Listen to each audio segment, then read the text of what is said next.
Assalamu alaikum wa rahmatullahi wa barakatuh. Bismillah ar-Rahman ar-Rahim. Alhamdulillahi Rabbil Alameen. Wassalatu wassalamu ala Rasulihi al-Kareem. Wa ala alihi wa sahbihi ajma'een. So inshallah ta'ala, today we're going to be speaking about really, I think probably one of the most fascinating characters in Islamic history, if not the most fascinating character after the companions of the Prophet ﷺ. He's someone that, we hear his name daily. Anyone that has studied Islam at any level whatsoever constantly hears Imam Bukhari, Qala al-Bukhari, Rawah al-Bukhari, Bukhari narrated this, Bukhari narrated that. And subhanAllah, a lot of times knowing the background and knowing the effort that these people put into their work actually allows us to appreciate them more. So, for example, those that criticize al-Bukhari or criticize and say that, his ahadith are not 100% authentic, are people that don't have any idea about how ahadith are collected and the effort and the process that went into an Imam Bukhari collecting ahadith. And studying his character also helps clarify those things, because when you realize what an incredible human being this was, and how dedicated he was and how sincere he was, it also helps you to appreciate that as well. Now, just to to introduce his life a little bit, to give a background, because subhanAllah, he comes from a very interesting background. His full name is Muhammad ibn Ismail ibn Ibrahim ibn al-Mughira ibn Bardizbah. Okay?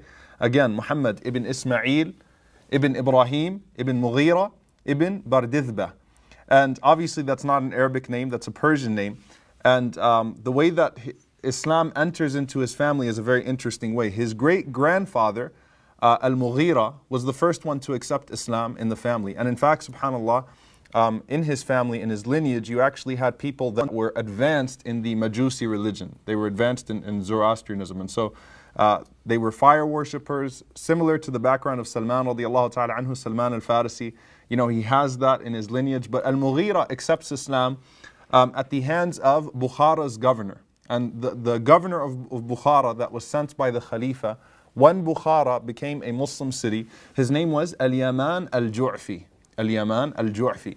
And the custom back then was that when you accept Islam at the hands of a governor, at the hands of someone that's famous or from a famous tribe, that you also adopt their nickname. Okay, so Al-Bukhari's name is also Al-Ju'fi. Everyone in his name will also have the title, the nisbah of Al-Ju'fi, as a means of alliance and allegiance to the one that gave them Islam, which is very beautiful if you think about it, right? The one that gave them Islam, they attach themselves to him as if that's family now because of what they brought into that family.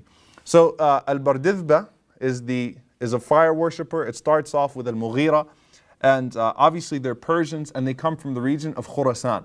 Now Khurasan, when you talk about Khurasan in in Islamic history, a lot of people just say it's Persia, right?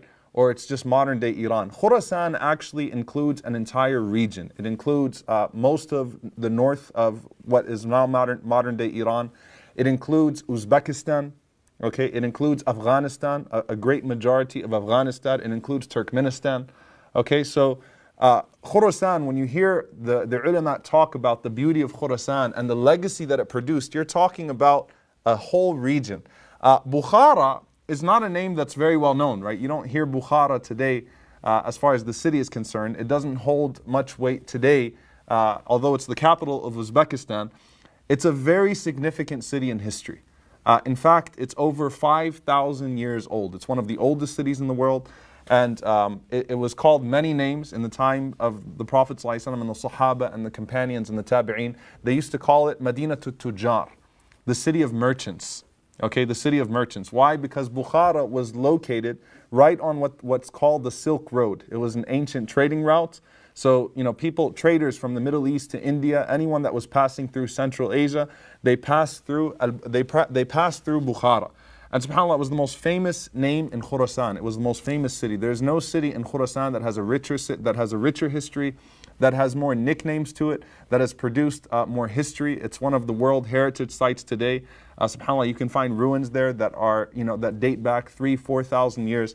And it used to be, from a population standpoint and from an economic standpoint, it was at the same level of Baghdad and at the same level of Al-Qahira, of Cairo, to show you its significance back then. Because you think of Baghdad and Cairo obviously as huge cities, which they are, and they always have been, in very rich cities. Bukhara was the equivalent of Baghdad and Cairo, but from Central Asia.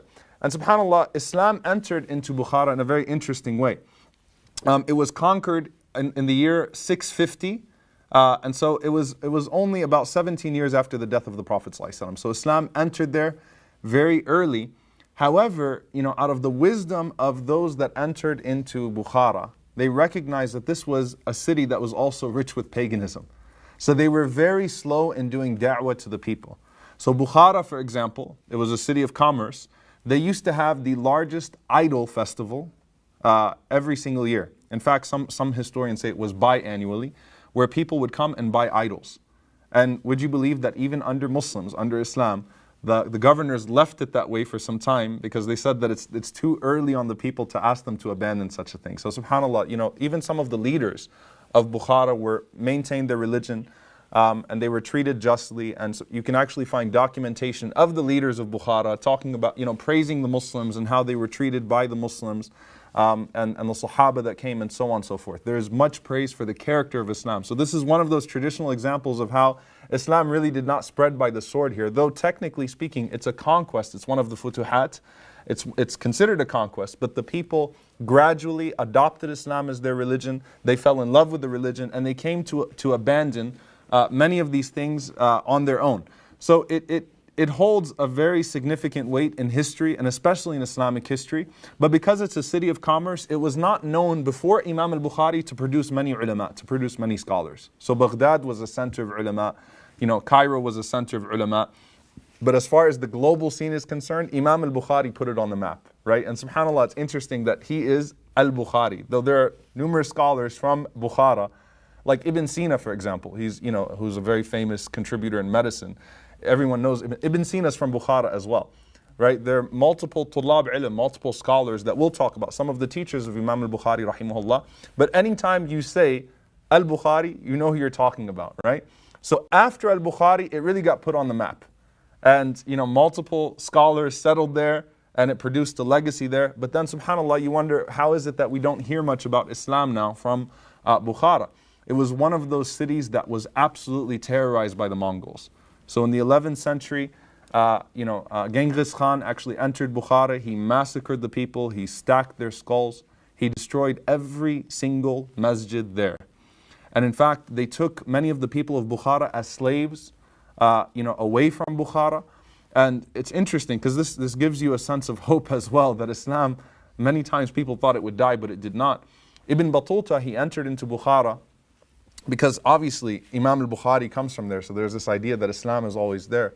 He went to Bukhara in the year about 1133 or 1033 in the 11th century or 12th century, and he wrote that he did not find a single alim, a single scholar. He didn't even find an aspiring talib ilm, an aspiring student of knowledge. So the people had completely lost their identity, subhanAllah. So the city held a very significant, part of Islamic history, but unfortunately, after the Mongols, it was destroyed, and slowly it came back up. And even in modern day history with the Soviets, Bukhara, they played a significant role in the rebellion against the Soviets. And now when you meet people from Bukhara, I actually had the opportunity to meet the 16th descendant of Imam al-Bukhari, rahimahullah ta'ala, who's the Imam of a masjid there in Bukhara. And subhanAllah, even the dress, and everything, it was really fascinating and captivating to see that man. And have his lineage traced all the way back to Imam Bukhari, rahimahullah ta'ala. And there's a proud identity now from the population of Muslims that are there today in Uzbekistan. Now let's go back to Imam al-Bukhari, rahimahullah. Kana abuhuma salihah. He has righteous parents, and that's very, very significant here in this case. His father Ismail, we said his name is Muhammad ibn Ismail. His father Ismail is not just someone that hung around people of hadith. He's considered from Kibar al-Muhaddithin. He's considered from the greatest scholars of Muhaddithin. A very righteous man. He's someone that spent time with Imam Malik rahimahullah ta'ala. He's someone that spent time with Hamad ibn Zayd. Hamad ibn Zayd, one of the teachers of Imam Abu Hanifa rahimahullah. He's someone that studied and traveled and journeyed with Abdullah ibn al-Mubarak rahimahullah ta'ala. And Abdullah ibn Mubarak is someone whose name shows up in every biography, one of the greatest scholars to ever live. So he's not just any scholar of hadith. And subhanAllah, this is one of those few times in Islamic history where a scholar of hadith, when he's compiling his book of narrators, he actually includes a portion about his father. So in Al-Bukhari's Tarikh al-Kabir, which is his book on the history of narrators, he actually has an entire section dedicated to his father, which is very significant. So he's known for his hadith, so the love of hadith is already in the family. But I think what's most significant about him, and the great influence that he had on Imam al-Bukhari, even though Imam al-Bukhari did not know his father, because he died very young, the most significant influence is the quality of al-wara'. Al-wara', what al-wara' means is that a person leaves that which is doubtful. They leave the gray area all the time.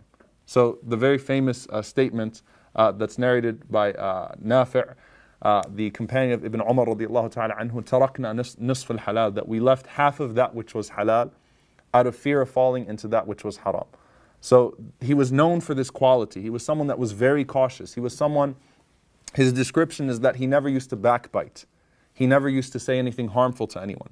In fact, one of the narrators says about him, we don't know of a single man who ever quarreled with him. So he never got into a fight before. There's no known grudge about him. And you know, people of hadith are scrutinized. Every single detail. If you're going to narrate a hadith, be ready for every detail of your life to be scrutinized. Okay? Every single personal encounter. If something bad happened to your house, Imam al-Bukhari takes it into consideration. He won't narrate hadith from you at the time that you were repairing your house. All right? So every single detail scrutinized. And Ismail, you can't find a single instance where he got into a fight with anyone or he had a grudge with someone. And there's a very beautiful narration that al-Bukhari actually narrates as well about his father. And it's narrated by Ahmad ibn Hafs, rahimahullah ta'ala. He said, I entered upon my father while he was dying. I entered upon the father of Imam al-Bukhari while he was dying. I entered upon Ismail while he was dying. And I said, Ya Ismail, كيف تقبل على الله?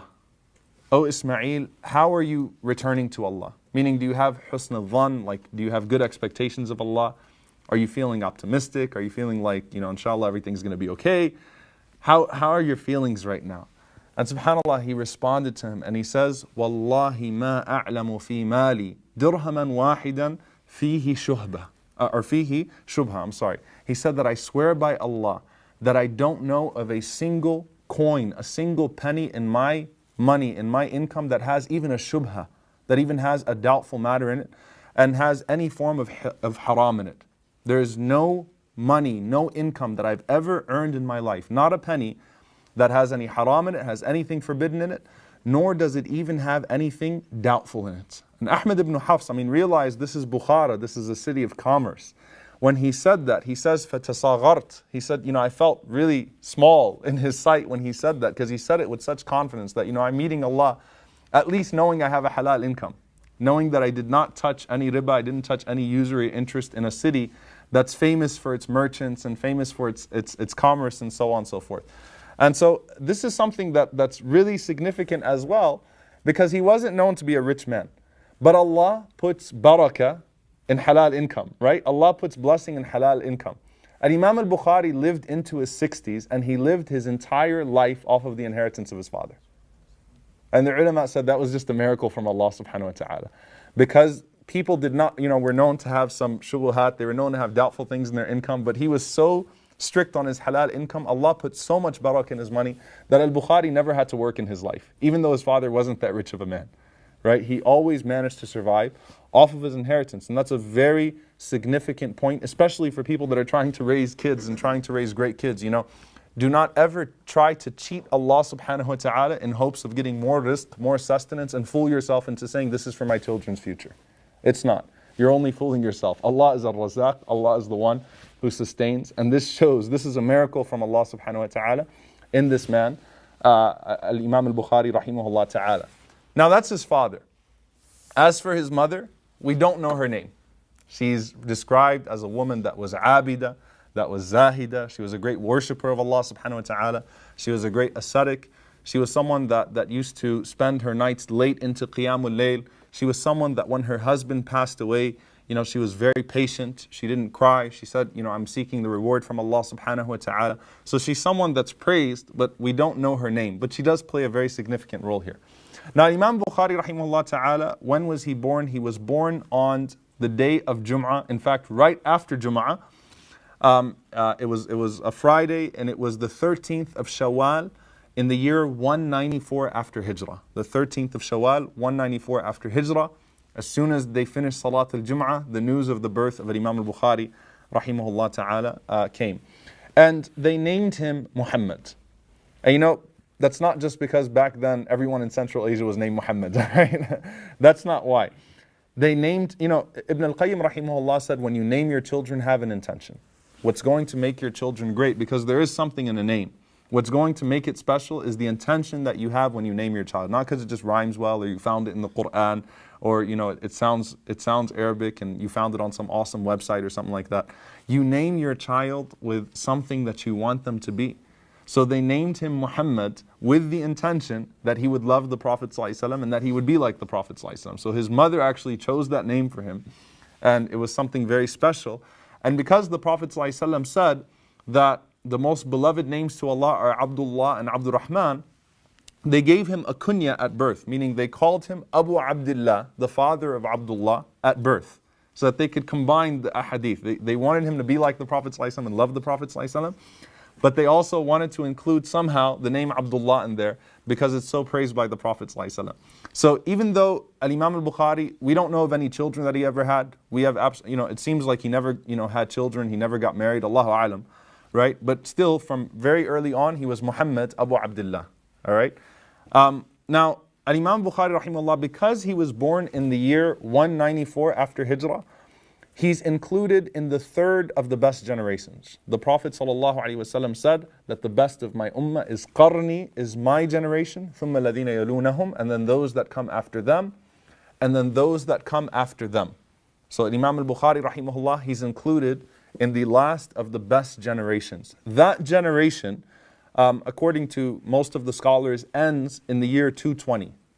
Okay, it ends in the year 220. That's when the Tabi'een had departed, the second generation, so obviously there's no room anymore to be of that generation. So al-Bukhari was born in that generation, so he has that distinction as well, just by virtue of being born there. Now his father passed away either before he was born or right when he was born. I mean, he really doesn't have any recollection of his father, doesn't know him. He died when he was very, very, very young. To make matters worse, Imam al-Bukhari rahimahullah, when he was born, he had very weak eyesight, but then he went completely blind when he was just an infant. So he was just, a baby, and he lost his eyesight completely. And subhanAllah, just imagine, here you have a boy that's blind, and he's the son of a widow, and he's in Bukhara, which is not a city where, Islam is really known to be a place that produces scholarship and so on and so forth. And this boy is going to come out and be one of the most influential people in history. And there is a very special wisdom to Allah subhanahu wa ta'ala allowing that to happen. And the ulama, obviously Allah Azza wa Jal, He tells us in the Quran, لا تعمل أبصار, that the eyes are not that which go blind, but instead it's the hearts and the chests that go blind. So he might be blind here, but he wasn't blind in the heart. But what are some of the wisdoms here that the ulama mention? One of them, al-Bukhari had an older brother. He had an older brother that was fine. So when he went blind, his mother gained a lot of sympathy for him, and his mother used to spend her entire nights making dua for him. So they said the dua of the mother, which is such a powerful medium for goodness and barakah in your life and blessing in your life. And Imam al-Bukhari had that because his mother had a particular love and attachment to him, him being the one that needed that attention in the house.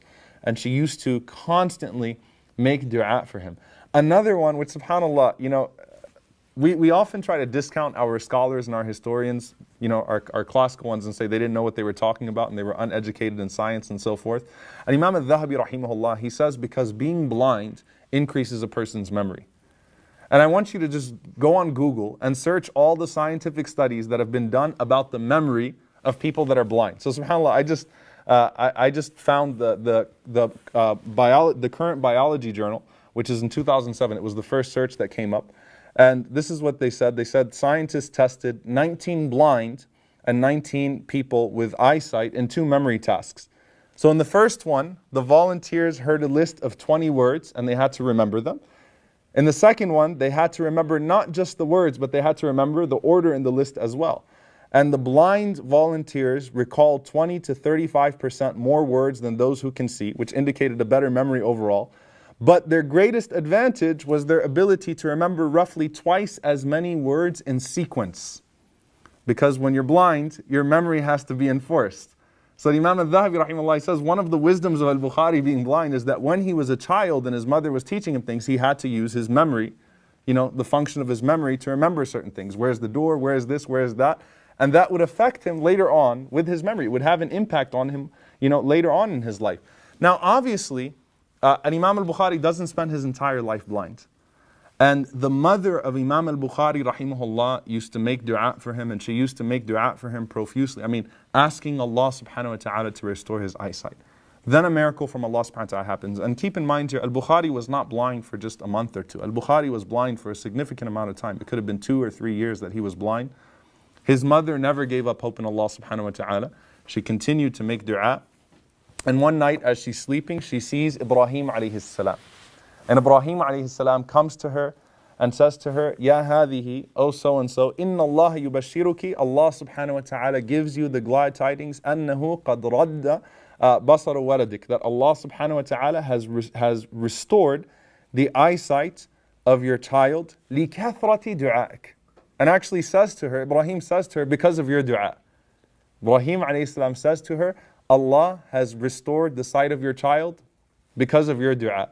She wakes up, she goes to Imam al-Bukhari rahimahullah ta'ala, and as she wakes him up, he opens his eyes and he's looking around, clearly seeing, confused, how is it that he can see and what's going on here, right? And Allah subhanahu wa ta'ala answered that dua. And this is significant because we owe the entire legacy of Imam al-Bukhari to his mother, to the dua of a mother, right? That isn't even named in history.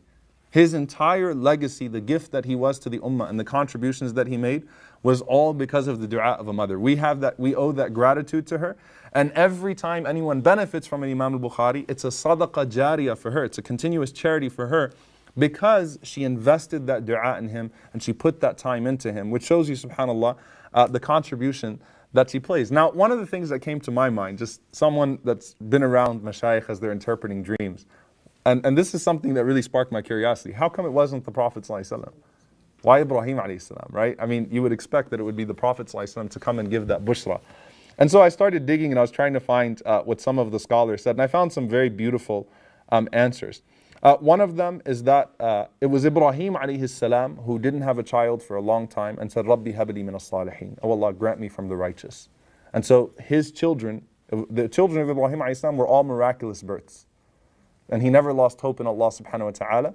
So it's that same reinforcement. So that's one dream interpretation there. That's why it's Ibrahim alayhi salam.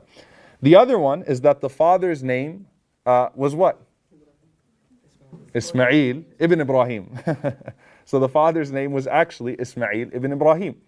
Okay? So this is also an indication here that this is Ismail, right? The same concept of a son that was supposedly lost that is now going to be of major benefit to the ummah.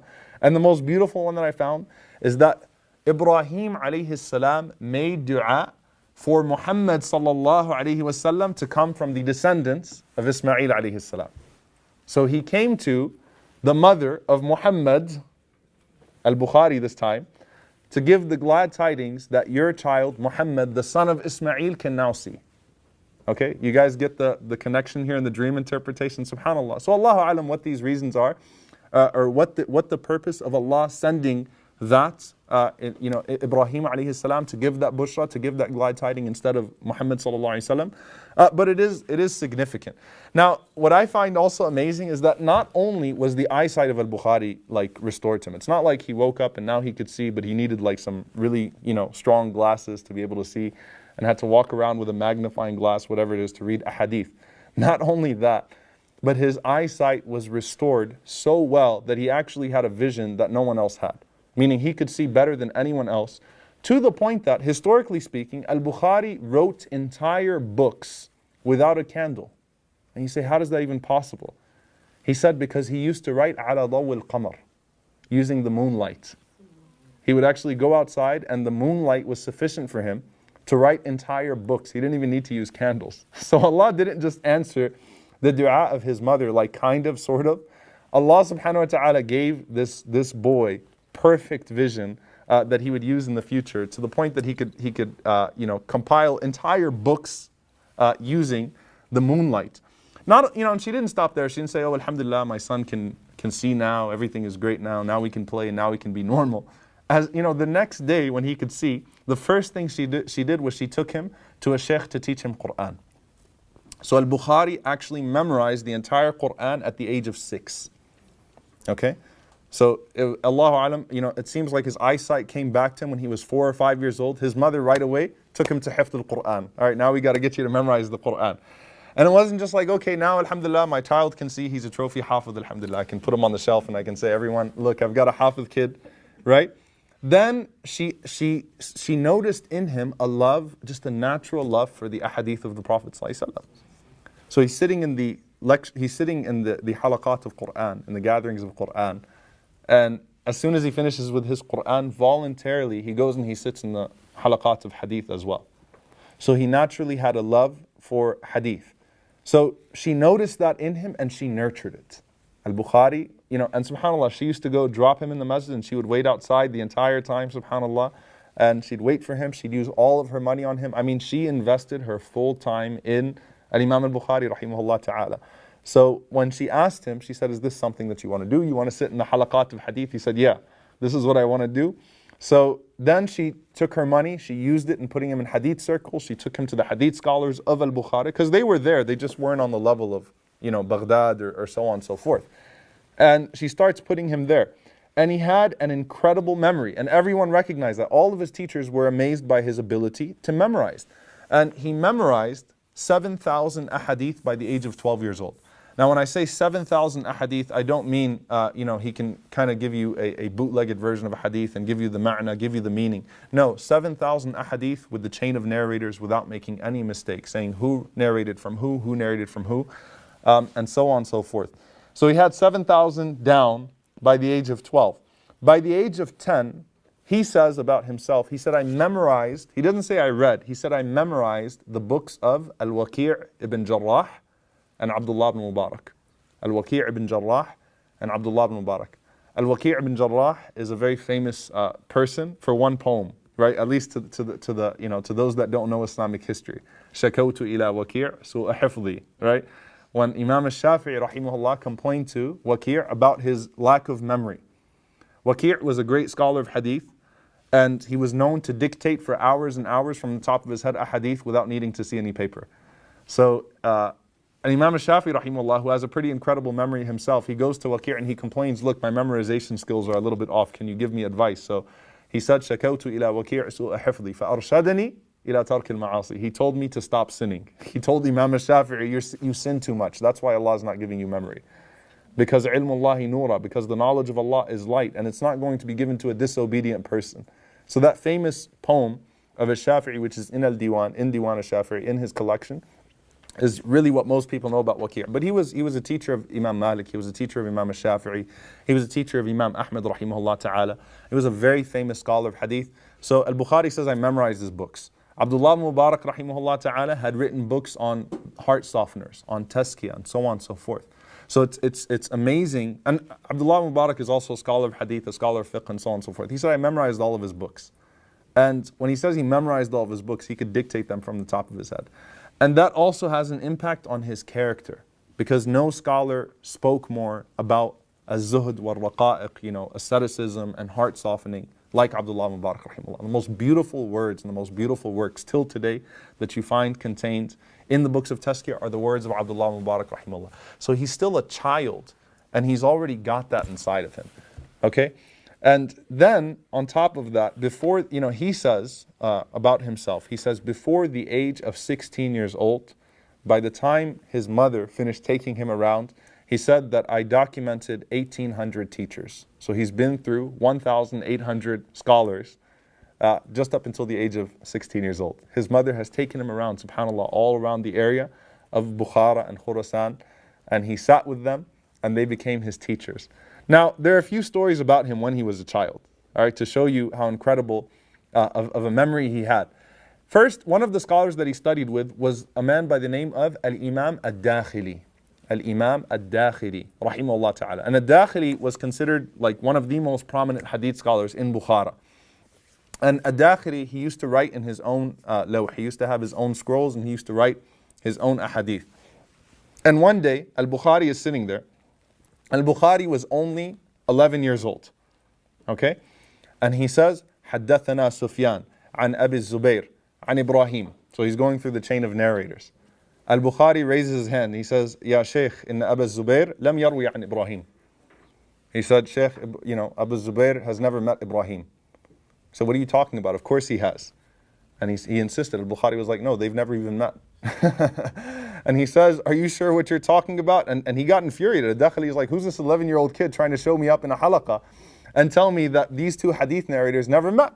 So he was really mad. He said, Sayyidi, irja' ila al-asl. He said, my master, go ahead and go back to your origin. Because al-lawh, al-dakhili, he used to copy his lawh from all of his notes. He used to put it together for his classes. So he said, go back and see the original copy and see if you find that. So al-dakhili, he made the entire halaqah sit there while he went home, went through his scrolls so he could find that hadith and find that chain, and he could come back to him. So here's al-Bukhari. All the other students are mad at him because they just have to sit there and they're not even getting any ahadith. They're just waiting for their teacher to come back, and he's all angry to figure out, whether this 11-year-old kid has a point. So al-Dakhili comes back laughing. And he says to al-Bukhari, he says, Ya waladi, oh my son. He says, فَحَدَثَ عَنْ مَنْ إِذًا. So then who did he narrate from? Then what's the correct chain of narrators? Like, how did you figure that out? So he said to him, he says that Sufyan عن الزبير عن عدي عن إبراهيم. So al-Bukhari gave him the correct chain. He's 11 years old. قال صدقت ونعم الغلام أنت. He said, you've told the truth, and what a bright young man you are. وَسَيَكُونُ لَكَ شَأْنٌ. And he looked at him, he said, you're going to have a special status in this ummah. Like you've got a bright future ahead of you. So Dakhili was actually relieved at that, and he was very impressed by him. Now, al-Bukhari rahimahullah ta'ala, he was still writing at this point. Now, then comes a long period of time where al-Bukhari just goes and sits in halaqas, and usually in the in the hadith circles, you're sitting there writing like a maniac, you're writing like crazy. Al-Bukhari goes and he doesn't write anymore. So Hashid ibn Ismail is a friend of al-Bukhari. He was a colleague of his. He says that myself, al-Bukhari, and a third friend of ours, we used to go when we were young teenagers. So, and he says that this is before we hit puberty. So they're really young teenagers. He said we used to go to the ulama of the different areas in Khurasan to learn the ahadith of the Prophet ﷺ. He says, فَكُنْتُ أَنَا وَصَاحْبِي نَسْمَعْ وَنَكْتُبْ. He says that me and my friends, other than al-Bukhari, نَسْمَعْ وَنَكْتُبْ. We hear and we write. He says, أَمَّا الْبُخَارِ لَمْ يُدَوِّنْ وَلَمْ يَكْتُبْ. He says, as for al-Bukhari, he didn't have anything in his hands. He wasn't writing anything. And none of you try to act like you're al-Bukhari and you make that an excuse right now and say, that's why you don't have any notes. I'm memorizing everything you're saying, right? And iPads don't count, all right? But he said that al-Bukhari had nothing in his hands. He's got no pen, he's got no papers, no nothing. All right? He says, so one day me and my friend, we were frustrated with him. He said, فَقُلْتُ لَهُ أَنَا وَالْآخَرْ يَوْمًا. He said, me and my friend said to him one time, لِمَاذَا لَا تَكْتُبْ. He said, how come you don't write? And they even insulted him. They said, هَلْ جِيتَ مَعْنَا لِتُضَيِّعْ عُمْرَكَ. Did you come with us to just waste your time? I mean, is this just you killing time? Or are you just coming to be entertained? Right? And when they said that to him, and they kept going off on him, like, are you here تضيع عمرك تضيع أوقاتك? Are you here to waste your time? Are you wasting your life just jumping around halaqas, just hanging out? Like, are you trying to stay away from home? Is that what it is? Why is it that you're just going around these hadith halaqas and you're not doing anything? So al-Bukhari didn't answer them. They're sitting there going off on him, and he's just smiling at them. He's not saying anything. He says that after a while, as we kept going off on him, and we're walking with him and we're mocking him and making fun of him and like coming up with all these theories as to why he's running away from home and he's not doing anything. He said, al-Bukhari stopped and he said, listen, إِنَّكُمَا قَدْ أَكْثَرْتُمَا عَلَيَّ. He said, you guys have gone too far now. He says, فَأَعْرِضَا عَلَيَّ مَا كَتَبْتُمَا. Go ahead and read to me everything that you guys wrote. He says, فَأَخْرَجْنَا الْأَلْوَاحِ. So, Hashid says that we took out our scrolls. And he said that we had written down over 15,000 ahadith in them. Okay? 15,000 ahadith. And he says, فَجَعَلَ يَقْرَأ عَنْ ظَهْرِ قَلْبِهِ. He said that al-Bukhari started dictating each and every single one of those ahadith without looking at anything. وَنَحْنُ نُرَاجِعْ مِنْ وَرَائِهِ. And they said we were actually like correcting ourselves after him. Like he was so accurate as we're going through the order of everything that we heard that we started to even correct ourselves afterwards. And he said we spent that entire day and night, and the only thing that we broke for was salah, was prayer. and he went through all 15,000 ahadith from his head without making a single mistake. And then at the end, ثم قال, he said to them, أتروني, he said, do you guys see that I was wasting my time this entire time? Now you guys get it, all right? He says, do you see me, أضيع وقتي, do you see me wasting my time? And he says, Hashid says, فَعَلِمْنَا أَنَّهُ لَنْ يَتَقَدَّمْ عَلَيْهِ أَحَدٍ. Hashid says, we knew that no one was close to this man, that this was a person, this man was special, that there is no one that ever matches this man. Now al-Bukhari sees a dream when he's a child as well, when he's a young teenager as well, that many would actually see of him. Many ulama would see this dream, and al-Bukhari saw. Al-Bukhari saw a dream of himself walking behind the Prophet ﷺ. Every time the Prophet ﷺ puts his foot down, al-Bukhari goes and puts his foot down there. And he saw this dream of himself as a young man. And subhanAllah, other ulama, other scholars as well, they saw that dream. Now he continued, and this is something that Al-Imam Ibn Hajar rahimahullah ta'ala, he says is significant. He said al-Bukhari, he literally exhausted all of the resources in Bukhara before he left. So up until the age of 16 years old, he just stayed in his city, and he literally soaked up everything he could from all of the scholars in Khurasan, all of the scholars in Bukhara. Then he made his way out. So before he journeys around the world, he wanted to make use of his local resources, which is actually a pretty significant concept, right? There's this idea that I've got to travel to learn. I can't learn in my locality. And sometimes you have ulama, you have scholars, you have people of knowledge, you have halaqas going on. You've got all kinds of activities going on in your city, but I've got to go to this place and I've got to go to that place. And most of the time it's Dallas, right? So I've got to go to Dallas in order to learn. Otherwise, I'm not going to learn anything in my deen, and so on and so forth. Al-Bukhari did not want to leave Bukhara until he exhausted everything that he could over there in Bukhara. So he makes use of all the teachers there. So just some of his teachers. One of them is a man by the name of, and he's probably the most prominent of them. His name is Muhammad ibn Salam al-Bikandi. Muhammad ibn Salam al-Bikandi. And Muhammad ibn Salam al-Bikandi was a friend of the father of Imam al-Bukhari rahimahullah ta'ala. Also a contemporary of Imam Malik rahimahullah, Abdullah ibn Mubarak. He also studied with Sufyan ibn Uyayna, who was a great scholar of hadith. And so he studied with the great hadith scholars of his time, the great hadith scholars even from the tabi'een. He met some of the tabi'een, he took hadith from them, and so on and so forth. And this man is someone that was known for his knowledge. He was also known for his generosity. He was known to spend money on his students. So anyone that wanted to pursue hadith and he saw that they were serious students, he would actually put his money into them. And subhanAllah, some people actually criticized him. They said, you give all of your charity to students of hadith. Like you don't give them to the masakeen and the fuqara, the poor people, and so on and so forth. And he said the students of hadith are as hungry for hadith as those people are for food. So I find it just as worthy of a cause to spend on these people that can't afford to learn hadith as I do on any miskeen, on any poor person that's in the street. Now his story is a very interesting one in and of himself.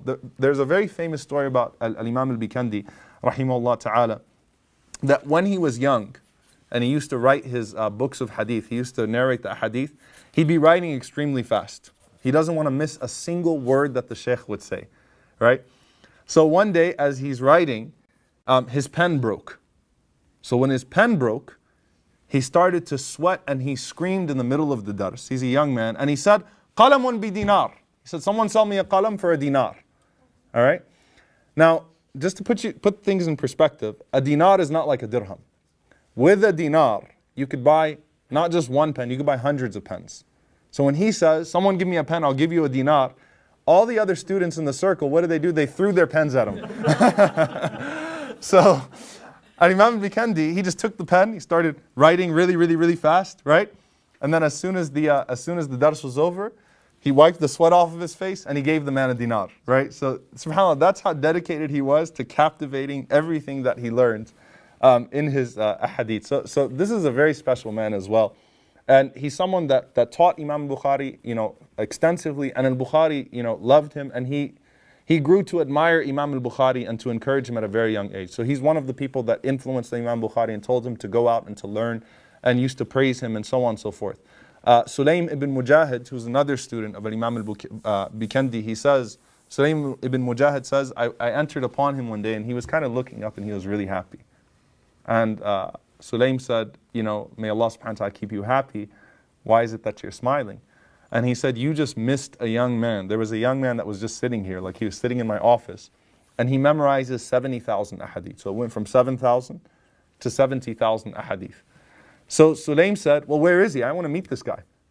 So Imam Bukhari said he just left. He said, you can find him. And he just left. So Sulaim says, I went out and I started looking around, and he said, I found an Imam Bukhari rahimahullah ta'ala. And I said to him, are you the one that claims to memorize 70,000 ahadith? And Imam Bukhari, and look, Imam Bukhari has confidence. All right, it's not arrogance, because you'll see his humility. He has confidence. He said, not only do I memorize 70,000 ahadith, he said, I can tell you when each narrator was born, when he died, where he was from, and where he lived. 70,000 ahadith. I'm not just going to tell you who the narrators are. I will tell you their date of birth, their date of death, where they're from, and where they died. And so he said that I tested him, and he said we went through, a couple of thousand ahadith, and I was like, all right, I'm done. All right, I believe this guy is special. So he would say, imagine this, he would say, Jabir ibn Abdullah radiyallahu ta'ala anhu, born in this year, from this tribe, from this area, died this year in this area. And Imam al-Bukhari was able to do that from the top of his head. And subhanAllah, and Imam al-Bikandi, rahimahullah, he used to be, when he used to teach his, he was just someone that was very, particular about his ahadith, which is a good thing. When he used to teach, he was known to really sweat and to be nervous as he was dictating ahadith, because it's a heavy job to dictate ahadith. You don't want to get something wrong. But then all of a sudden, his students said he was just incredibly comfortable, right? He was not really nervous anymore. He came to dars really comfortable. He did what he did. And so they said to him, why? He said, because I'm at peace now knowing that this young man, Imam al-Bukhari, if I make a mistake, he'll correct me. So I'm not worried about teaching you guys the wrong thing, because I know he's going to catch it right away, and he's going to be like, no, actually it should have been that. So he said, I started to teach with ease only when this young man was here. And when Imam al-Bukhari left Bukhara, he went back to being nervous all the time when he was teaching, because he was worried now, again, that no one's going to be able to catch him, because he was the most knowledgeable of hadith in his circle. Another man that really influenced Imam al-Bukhari is a man by the name of Abdullah ibn Muhammad al-Musnadi. Abdullah ibn Muhammad al-Musnadi, rahimahullah ta'ala. And this man died in the year 229, and he died almost at the age of 120 years old. So 119, 120 years old. Now that's impressive in and of itself back then, right? But what's more impressive is that he was even a sharp muhaddith to the day of his death. So even at the age of 118, 119, he still was extremely sharp with hadith. He could narrate every chain of every hadith he knew without making a single mistake up until the day that he died. In fact, subhanAllah, it was said that Abdullah ibn Muhammad, he died immediately after a dars of hadith. Meaning he gave a dars of hadith even on the day that he died, being 119, 120 years old. So this is a special man as well. He influenced Imam al-Bukhari, rahimahullah ta'ala.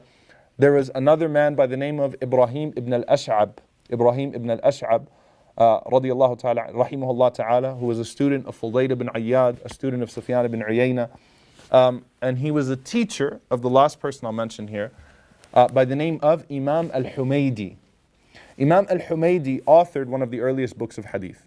It was called Musnad al-Humaydi. Okay, so it's not that famous now, because everything before al-Bukhari is wasn't really that famous anymore after al-Bukhari. But Musnad al-Humaydi was a very popular book back then, and it was a very credible book back then. And he was someone that taught al-Bukhari as well. And subhanAllah, he was a hadith scholar, who was very humble, was known for his humility. And one time, he got into an argument with another hadith scholar. So this is the only interaction we have between him and Bukhari that's documented. And this is when he was an old man. He's arguing with a very old man as well. And he says to him, he says, look, he says, there's a man that's going to come right now. سَوْفَ يَفْصِلُ بَيْنَنَا, and he's going to figure this out. He's going to judge between us. So al-Bukhari comes and he's 12 years old. And the other guy looks at him like, what? That kid is going to judge between us. Al-Humaydi is like, listen to him. He's going to figure it out, and he's going to judge between us. So al-Bukhari came in, he listened to their argument, and he passed the judgment in the favor of al-Humaydi, right? And as far as the chain of narration was concerned. So anyway, this is up until the age of 16. Al-Bukhari just dominated Khurasan. He dominated that area in the sense that he surpassed his teachers. And when he was confident in knowing that he surpassed his teachers, at the age of 16, he decides to do Hajj.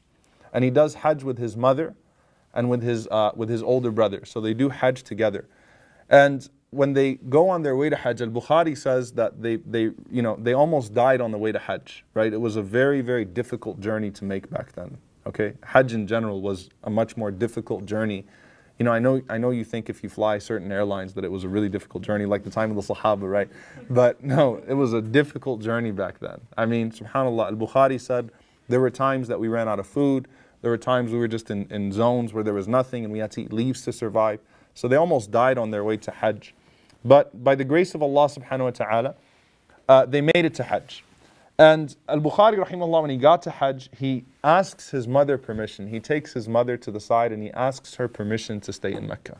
You know, he feels like it's more beneficial for him. I've already made it here. Let me benefit from the scholars here, because he's sort of exposed to that world now, the new world of muhaddithin, of scholars of hadith in Mecca and in Medina, which is also a center right in that area.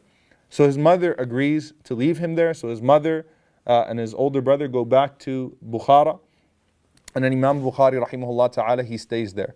And he would spend the next few years basically in Hijaz. Al-Hijaz at that time is Mecca, Medina, Ta'if, and everything in between. Okay, so Jeddah, for example, and so on and so forth. So it's everything in that area is considered Al-Hijaz. So Al-Bukhari just kind of circled around between them for the next few years. And when he got to Medina at the age of 18 years old, and he got to the grave of the Prophet sallallahu alaihi wasallam, he actually wrote his first two books next to the grave of the Prophet sallallahu alaihi wasallam. So he actually sat next to the grave of the Prophet sallallahu alaihi wasallam, and he wrote his first two books. One of them was At-Tarikh al-Kabir, which is the Great History, which is a book that served all hadith collectors for history basically. It mentioned the name of every single narrator of hadith and their history, and you know whether they were trustworthy or not, and who said they were trustworthy and who said they were not, and who pointed out memory issues and who didn't, and so on and so forth. So he writes that book next to the grave of the Prophet ﷺ, and he also writes a book called Qadaya al-Sahaba wa Tabi'een. So affairs relating to the companions and the Tabi'een, because there's some groups now that are arising that are criticizing the companions and so on and so forth. So he writes about the virtues of the Sahaba, and he writes about how blessed they are, and he defends them. And he did that sitting next to the grave of the Prophet ﷺ. Now, for the next 6 years, even though he's based in Hijaz, Al-Bukhari starts to make his way around. So he goes to Syria, he goes to Egypt, he goes to Al-Iraq, Baghdad, and Basra, okay, which are the two centers of hadith at that time. And every year he would return back for Hajj. So he did Hajj the next 6 years, but between those Hajjs as well, he'd also take some journeys out. And his name started to, people started to hear about Al-Bukhari all over the world. So he said about himself, subhanAllah, he said, every time I was about to run out of money, someone would knock on his door and say, there's some random Hajji from Syria that just said, can you give this to Imam Bukhari? So he said, every time I'd run out of money and I'd run out of my provisions, someone would just pop up and say, this is a gift to you. And subhanAllah, there was one time, in fact, that Imam Bukhari rahimahullah didn't come to the dars, they didn't come to the lecture. And some of his companions, they worried about him. And because he never missed any halaqat, they went to his house and they were afraid that he was dead. So they knocked on the door and he answered and they said, what is it? And he said that he actually had to sell his clothes to someone from behind his door to get his food and drink, that he had run out of provisions and he had to actually sell his clothes. And so they went and they got him clothes and they put it, behind the door. He wore his clothes and he came out. So this man was just constantly in that journey, and people used to just send money. And subhanAllah, he was, he didn't feel comfortable asking people. So he never actually had to ask anyone for money in his entire life. This was just something that the Muslim world recognized, that this is a special man, and he became a legend. Even though most people had not met him yet, they knew that there's this really special young man. So they're just sending this money, subhanAllah, people of khair are just sending this money to him. Now, Imam Bukhari rahimahullah, as he travels the Muslim world now, he says that he had written a hadith from over 1,000 different people, all of whom were scholars. So he'd met many, many different great scholars of hadith, and he went to particularly Baghdad. And Baghdad, after the death of Imam Malik rahimahullah ta'ala, the school of hadith used to be in Medina. But once Imam Malik rahimahullah passed away and Ash-Shafi'i was in Baghdad in Iraq, the school of hadith, Ahlul Hadith, just moved to Baghdad. All right, so the people that were studying hadith, it became the center in Baghdad. So you had Imam Shafi'i until he moved to Egypt. You had Imam Ahmad ibn Hanbal, rahimahullah ta'ala. You had one of the most influential people in Islamic history, though there aren't many people that know his name, Ishaq ibn Rahawayh. Ishaq ibn Rahawayh. It's a name you need to remember if you're serious about the life of Imam Bukhari. Ishaq ibn Rahawayh is the Sheikh of al-Bukhari. He is considered Shaykh al-Bukhari. And he's also from Khurasan. Okay? He's also from Khurasan. And at that time, Ishaq ibn Rahawayh had authored the most books of hadith. So there was no one that had authored more books of hadith than Ishaq ibn Rahawayh. He even authored a book of tafsir, right? So he was a very famous author. And also Yahya bin Ma'in, a great scholar of hadith as well. And lastly, Ali ibn al-Madini, rahimahullah. Ali ibn al-Madini, who was a contemporary of Hassan al-Basri and Umar ibn Abdul Aziz. So he meets some of the prominent scholars in the Muslim world. And he goes to them and he learns from them. And subhanAllah, each one of these teachers has a character that Imam al-Bukhari is attracted to, and he takes a quality from them. So for example, Ali ibn al-Madini, rahimahullah, was known for his integrity in hadith. Ali ibn al-Madini is the first person to reject his father's ahadith. He classed his father as a weak narrator. And he cried when he said, La yuqbal hadith abi. He said, look, he has memory issues, so we can't accept his hadith. So it's his integrity. So the integrity of Ali ibn al-Madini rubbed off on him. The teaching of Ishaq ibn Rahawayh rubbed off on him. The steadfastness of Imam Ahmad ibn Hanbal rahimahullah in the face of trials and tribulation, that rubbed off on him. So each one of these teachers really had an influence, not just in teaching him hadith, but they really influenced his character. And Imam Bukhari rahimahullah, he equally impressed these people. So he said, after he met Ali ibn al-Madini, he said, I've never belittled myself in the presence of anyone like I did in front of Ali ibn al-Madini. I mean, he is such an incredible person that I never belittled myself like I did in front of him. Ali ibn al-Madini, when he heard that, he said, forget about what he said, he's never met a man like himself. Meaning al-Bukhari is on another level, this young man is on another level than anyone he's ever met. Imam Ahmad rahimahullah met him when he was only 18 years old. Now Imam Ahmad met many of the scholars from Khurasan, many of the scholars that were Persian and so on and so forth. Imam Ahmad rahimahullah ta'ala, after he met Imam al-Bukhari, he said, I've never met a man, this is after his first meeting, he said, I've never met a man from Khurasan like him.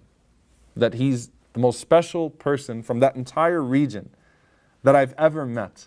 Now, so Imam Ahmad's bragging about him, and Imam Bukhari, after meeting Imam Ahmad, is telling people, I've never met a man like Imam Ahmad. So subhanAllah, great people recognize each other. And the scholars say, if that's what Imam Ahmad's impression of him was when he was only 18 years old, imagine what Imam Ahmad would have said about him had Imam Ahmad rahimahullah met him like when he fully accomplished everything that he accomplished. He would have said, I've never met a man like this in the world. Right? If that's what he said when he was just an 18-year-old student, that I've never met a man like him from Khurasan, then Imam Ahmad rahimahullah would have said so much more. And he used to visit, he visited Imam Ahmad rahimahullah ta'ala over 7-8 times, so he came to him multiple times. And one of the things that Imam Ahmad told his students about al-Bukhari, he said, I've never narrated a hadith to him except that I saw him immediately implement it. So that's a means of bringing memorization into your life. It's not like Imam Bukhari heard all these ahadith and said, great, let me go dictate them to someone else. He said, no, I've never, anytime I said a hadith to Imam Bukhari rahimahullah, he took it and he implemented it. And al-Bukhari, he said, كُنَّا نَسْتَعِينُ عَلَى حِفْظِ الْحَدِيثِ بِالْعَمَلِ بِهِ. That the way that we used to keep hadith memorized is by acting upon them. Just like the Quran, the Sahaba kept it memorized by acting upon it. Imam Bukhari said the way we keep the hadith in our lives is by memorizing the ahadith. Now, Imam Ahmad rahimahullah, though, you find very few narrations from him in Sahih al-Bukhari, though he had that tremendous effect on him. And the reason being that by the time Imam al-Bukhari could come to Baghdad frequently and could visit Iraq frequently, Imam Ahmad rahimahullah was in jail and he was being tortured and he was being imprisoned. And because he was busy, going through Khalifa to Khalifa, torturing him, imprisoning him, al-Bukhari didn't really have a chance to actually author a hadith from al-Imam Ahmad rahimahullah ta'ala. And there are other scholars that praised him. Imam Ahmad ibn Hamdun. There's another great scholar by the name of Imam Ahmad ibn Hamdun. He says that al-Bukhari knew hadith and ilm al-rijal. Ilm al-rijal is the knowledge of narrators, the way that every Muslim knew Qul Huwallahu Ahad. Meaning the way you say Qul Huwallahu Ahad off the top of your head, Imam Bukhari knew all of the hadith that he knew, and he knew all of the chains of narrators as well. So this takes place now for 16 years. This pilgrimage of al-Bukhari away from his home, just going around from city to city, meeting scholars of hadith, teaching people. This takes place for 16 years. And at that time, by the time he finished the 16 years, he had reported a hadith from 80,000 separate narrators. Which, subhanAllah, just think about that. If you were to divide the days within 16 years at 80,000, think about how busy he was in those 16 years. And he was able to retain all of those sources, and he was able to write them down. And subhanAllah, sometimes again, he would barely survive, but at the same time, he still made it. Now obviously the legend continued to grow, right? So it wasn't now just al-Bukhari coming to a city, it's let's test this guy. Let's see what he's really about. So every city started to put out their scholars of hadith when they heard that al-Bukhari was coming. And let's see how good he really is, right? It was like, let's put on a show for the people and let's see how good he really is. So when he went to Baghdad, for example, as an older man, now when I say older, I mean 28 years old, right? Because that's older for al-Bukhari. When he goes there, Baghdad put out, because they heard Imam Ahmad praise him. I mean, they heard Ali ibn al-Madini. They heard people that were really on another level praise him. They put out 10 muhaddithun, all right, 10 scholars of hadith. And when al-Bukhari came, they were waiting for him, and the city was waiting for him. And they said, we're going to put you through a test. Each one of these scholars is simply going to give him 10 ahadith. And all he has to do, the test is really that he says whether they're authentic or weak. They don't realize that they're dealing with someone way above that. Okay? So here's what they do. They give him 10 ahadith each. And they give him very basic ahadith. And he says, I don't recognize that hadith.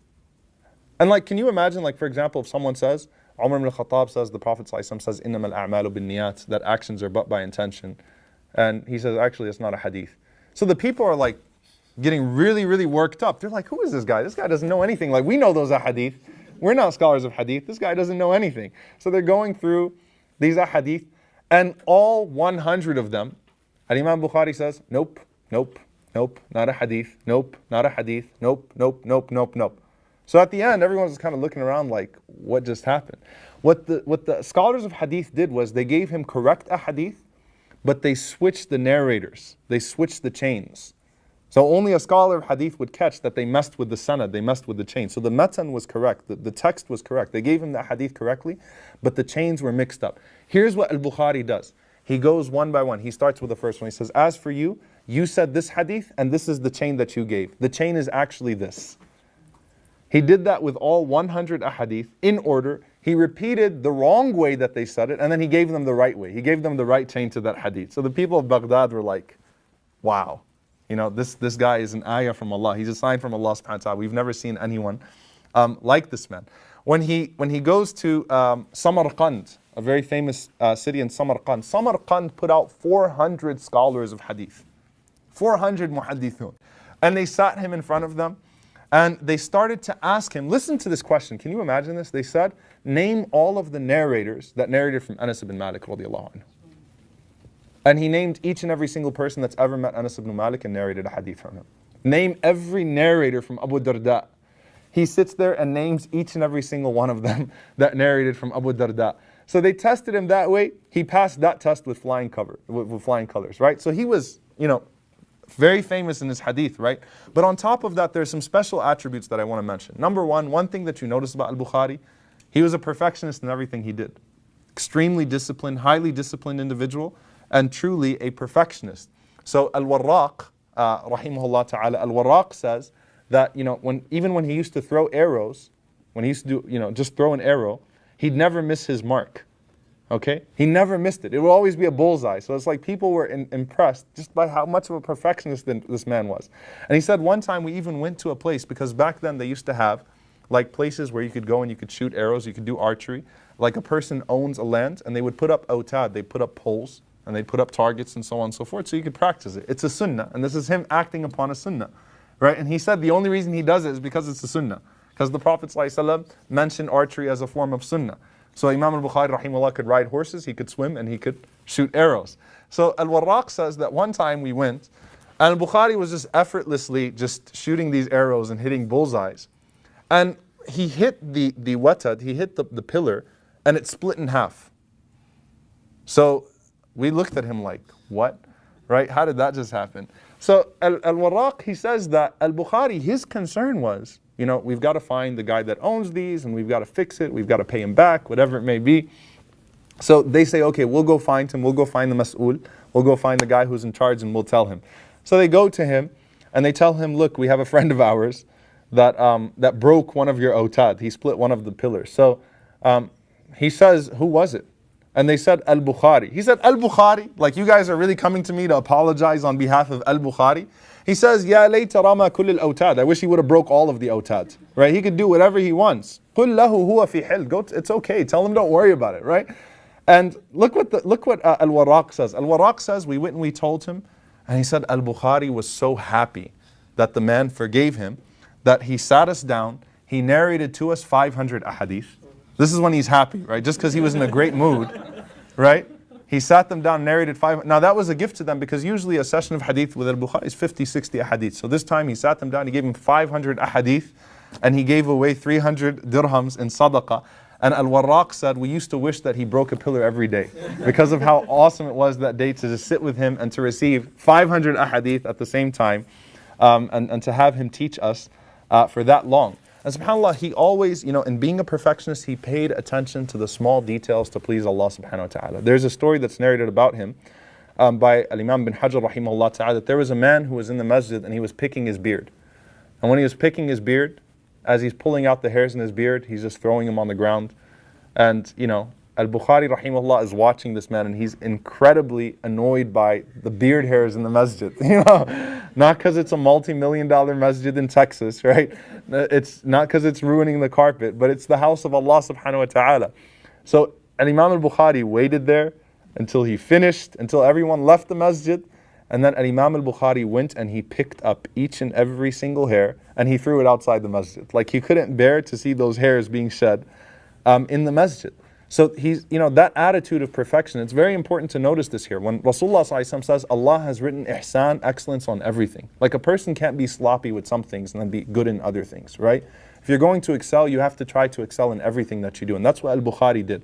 Also his adab, his mannerisms. Now being a scholar of hadith, you have to at times criticize narrators. So in a way, it's one of the permissible forms of backbiting, okay? The science of al-jarh wa ta'deel, which is classifying the narrators, which unfortunately has become an excuse for a guy sitting and having a hamburger to criticize Nouman Ali Khan, right? Jarh wa ta'deel is a science that belongs to the scholars of hadith where they have to talk about narrators. Like, all right, look, if the guy committed zina, yeah, that's his business. But if that's been said about that person, there's some reasonable evidence, and we're not going to take hadith from him, right? And Imam al-Bukhari, rahimahullah, his adab was so good though, his manners were so good, that it's not like he would say that this person is a liar, this person is this. The worst thing that Al-Bukhari would say about a person is that huwa matruk, like he's a person that's left. Or ankarahu nas, like, the people don't accept from him. Al-Bukhari couldn't bring himself to say bad things about a person, right? So that showed in his adab as well. Also, we find in one time as he was doing his salah, Al-Warraq says that as he was doing his salah, he was praying a nafilah. He was just praying a voluntary prayer. And when he finished his prayer, he lifted up his thobe, and there was a bee that stung him 17 times on his leg. And Al-Bukhari, when the companions asked him why didn't he stop, when his companions asked him why didn't he stop praying, he said, look, I didn't realize that this was happening. So he had 7 huge marks on his leg. So subhanAllah, this is something that's significant again. A man who has great adab, who's connected in salah. And he also recognized the role that he played in the Muslim world. So he recognized his position in the Muslim world, and that also had an impact on the way that he acted, okay, on the way that he carried himself. There's a story that's documented, well documented from Ibn Hajar, from an Imam al-Dhahabi and others about Al-Bukhari, that you might look at that story and you might be like, okay, that's a little too extreme. And Imam Bukhari rahimahullah ta'ala once was on a boat and he was crossing the sea, he was on a safina, he was crossing the sea, and he had all of his money with him, everything that he had, which was 1,000 dinars, 1,000 gold coins, which is significant to be carrying that with you. So there was a man on the boat, the talk spread around that Imam al-Bukhari is carrying this money. So this man heard that Imam Bukhari has all of his money, that he has 1,000 dinars with him. So this man devises a plan. Basically at night, he wakes up screaming that 1,000 dinars was stolen from me. Suriqat minni alf dinar. Someone stole 1,000 dinars from me. And he's screaming and he's crying and he's yelling. So everyone's running towards him and saying, what's wrong? How does it look? So he says, yeah, the bag is this color and it looks exactly like this. And he's describing the bag of an Imam Bukhari rahimahullah ta'ala. So he's saying, Fattishu man fis safina, go ahead and search everyone that's on the boat, get them all out, I need my money, this is this. He makes up this entire story, right? So anyway, they search everywhere and they don't find anything. Now Al-Bukhari rahimahullah ta'ala, what did he do? Al-Bukhari knew exactly what the man was doing. He took that bag of 1,000 dinars and he threw it overboard. He threw the money out. And you say, astaghfirullah, he's wasting money, he's doing this, how is that even possible? He didn't say why at this point. He didn't tell anyone what he did. But as soon as he heard the liar making this up, he said, all right, I'm just going to throw this away. He threw away all of his income, everything, all 1,000 gold coins. So after they searched the boat and they didn't find anything, everyone yelled at that man and told him, you woke us up, we were sleeping, and they called him a liar and whatever it is, and they told him, if we hear you again, we're going to throw you overboard, right? Everyone went off on that man and they were all really angry with him. So he comes to Imam Bukhari rahimahullah ta'ala and he's like, I know about those coins. He's like, what did you do with them? So Al-Bukhari looks at him and he kind of ignores him. And he says, أقسمت عليك بالله أين المال? He said, look, I swear, I'm taking an oath by Allah. Tell me where that money is. What did you do with the money? How did you hide the money? So Al-Bukhari rahimahullah responded and he said, رميته في البحر. I threw it in the sea. So the man was shocked and he said, did you just throw away your life savings? He said, aren't you grieving over that? Aren't you sad? Aren't you depressed? You lost all your money, and what made you do that? And here's how he responded to him, and this is very significant. He said to him, Ya Jahil, he said, oh ignorant man. He says, ألا تدري أني أفنيت حياتي كلها في جمع حديث رسول الله صلى الله عليه وسلم وعرف العالم ثقتي. So don't you know that I've spent my entire life collecting the ahadith of the Prophet ﷺ, and the whole world knows me as a trustworthy man? He says, وَصَدَّقُونِي وَأَخَذُوا بِأَحَدِيثِ, and they trust me and they take my ahadith. He says, أَتُرِيدُنِي أَنْ أَبِيعَ ذَلِكَ بِأَلْفِ dinar. He said, you want me to sell all of that with 1,000 dinars? Meaning he realizes this will ruin his credibility. I mean, it could go both ways, right? Either they'll say the man is a liar, or they'll say he's a liar. And he would rather to be able to continue in the ahadith of the Prophet ﷺ and maintain that credibility with the people than have that 1,000 dinars. So you can criticize it and you can give a fatwa on Bukhari all you want. But that was his way. He was also someone that was known for his generosity. So he was very generous with the way that he spent his money on other poor students of hadith. He was known to have never turned away a beggar when he was poor. And in fact, there's an incident that took place with him where one time he was actually cheated out of 25,000 dirhams. So a man, there was a man that actually cheated him out of 25,000 dirhams. So he was told, that he should go to the governor of that area to have that dispute settled. And Al-Bukhari rahimahullah ta'ala, he said, if I go to the governor and I tell him that to have that dispute settled, he said that it might be for a worldly purpose and he's going to request some fatwa from me or something. Like he's going to request something like a religious favor from me. And he said, I'm not going to go sell my akhirah for the sake of this dunya. So he said, I'm not going to go complain to the governor because I don't want him to say, hey, I did you a favor. Can you give me this? Can you give me that? And so on and so forth. So subhanAllah, the people went to that man who cheated him and they told him, ittaqillah, like this is Imam al-Bukhari, fear Allah. You've stolen 25,000 dirhams with him. At least do something, make some agreement with him. So the man agreed to pay Al-Bukhari 10 dirhams a month to make up 25,000 dirhams. Al-Bukhari said, fine, I don't care. I'll take it. Right? SubhanAllah, who would agree to a deal like that? How long is that going to take to pay it off? But he accepted that. Okay? On another occasion, Al-Bukhari rahimahullah ta'ala, someone, he had received some gifts and he was going to sell those gifts. So there was a trader that came to him and he told him, I'll give you 5,000 dirhams for them. And Imam Bukhari rahimahullah ta'ala, he said, I'll think about it and I'll give you an answer tomorrow. When Bukhari woke up, another man came to him and told him, I'll give you 10,000 dirhams. And Al-Bukhari rahimahullah ta'ala, he responded and he said, Wallahi nawaitu fi qalbi an abi'a dhalika lahum. He said, look, I already intended in my heart to sell it to them for 5,000. Even though he didn't talk to the people yet and tell them that I accept your, and by the way, technically speaking, your thoughts, and this doesn't really matter here. He could have legally said, no, I'll take the 10,000. But because of his wara', the same characteristic his father had, the same quality his father had, he didn't want to put himself in a situation where he was going to sacrifice his religion here. So he said, I already intended in my heart to sell it to the people for 5,000, so I'm going to sell it to them for 5,000.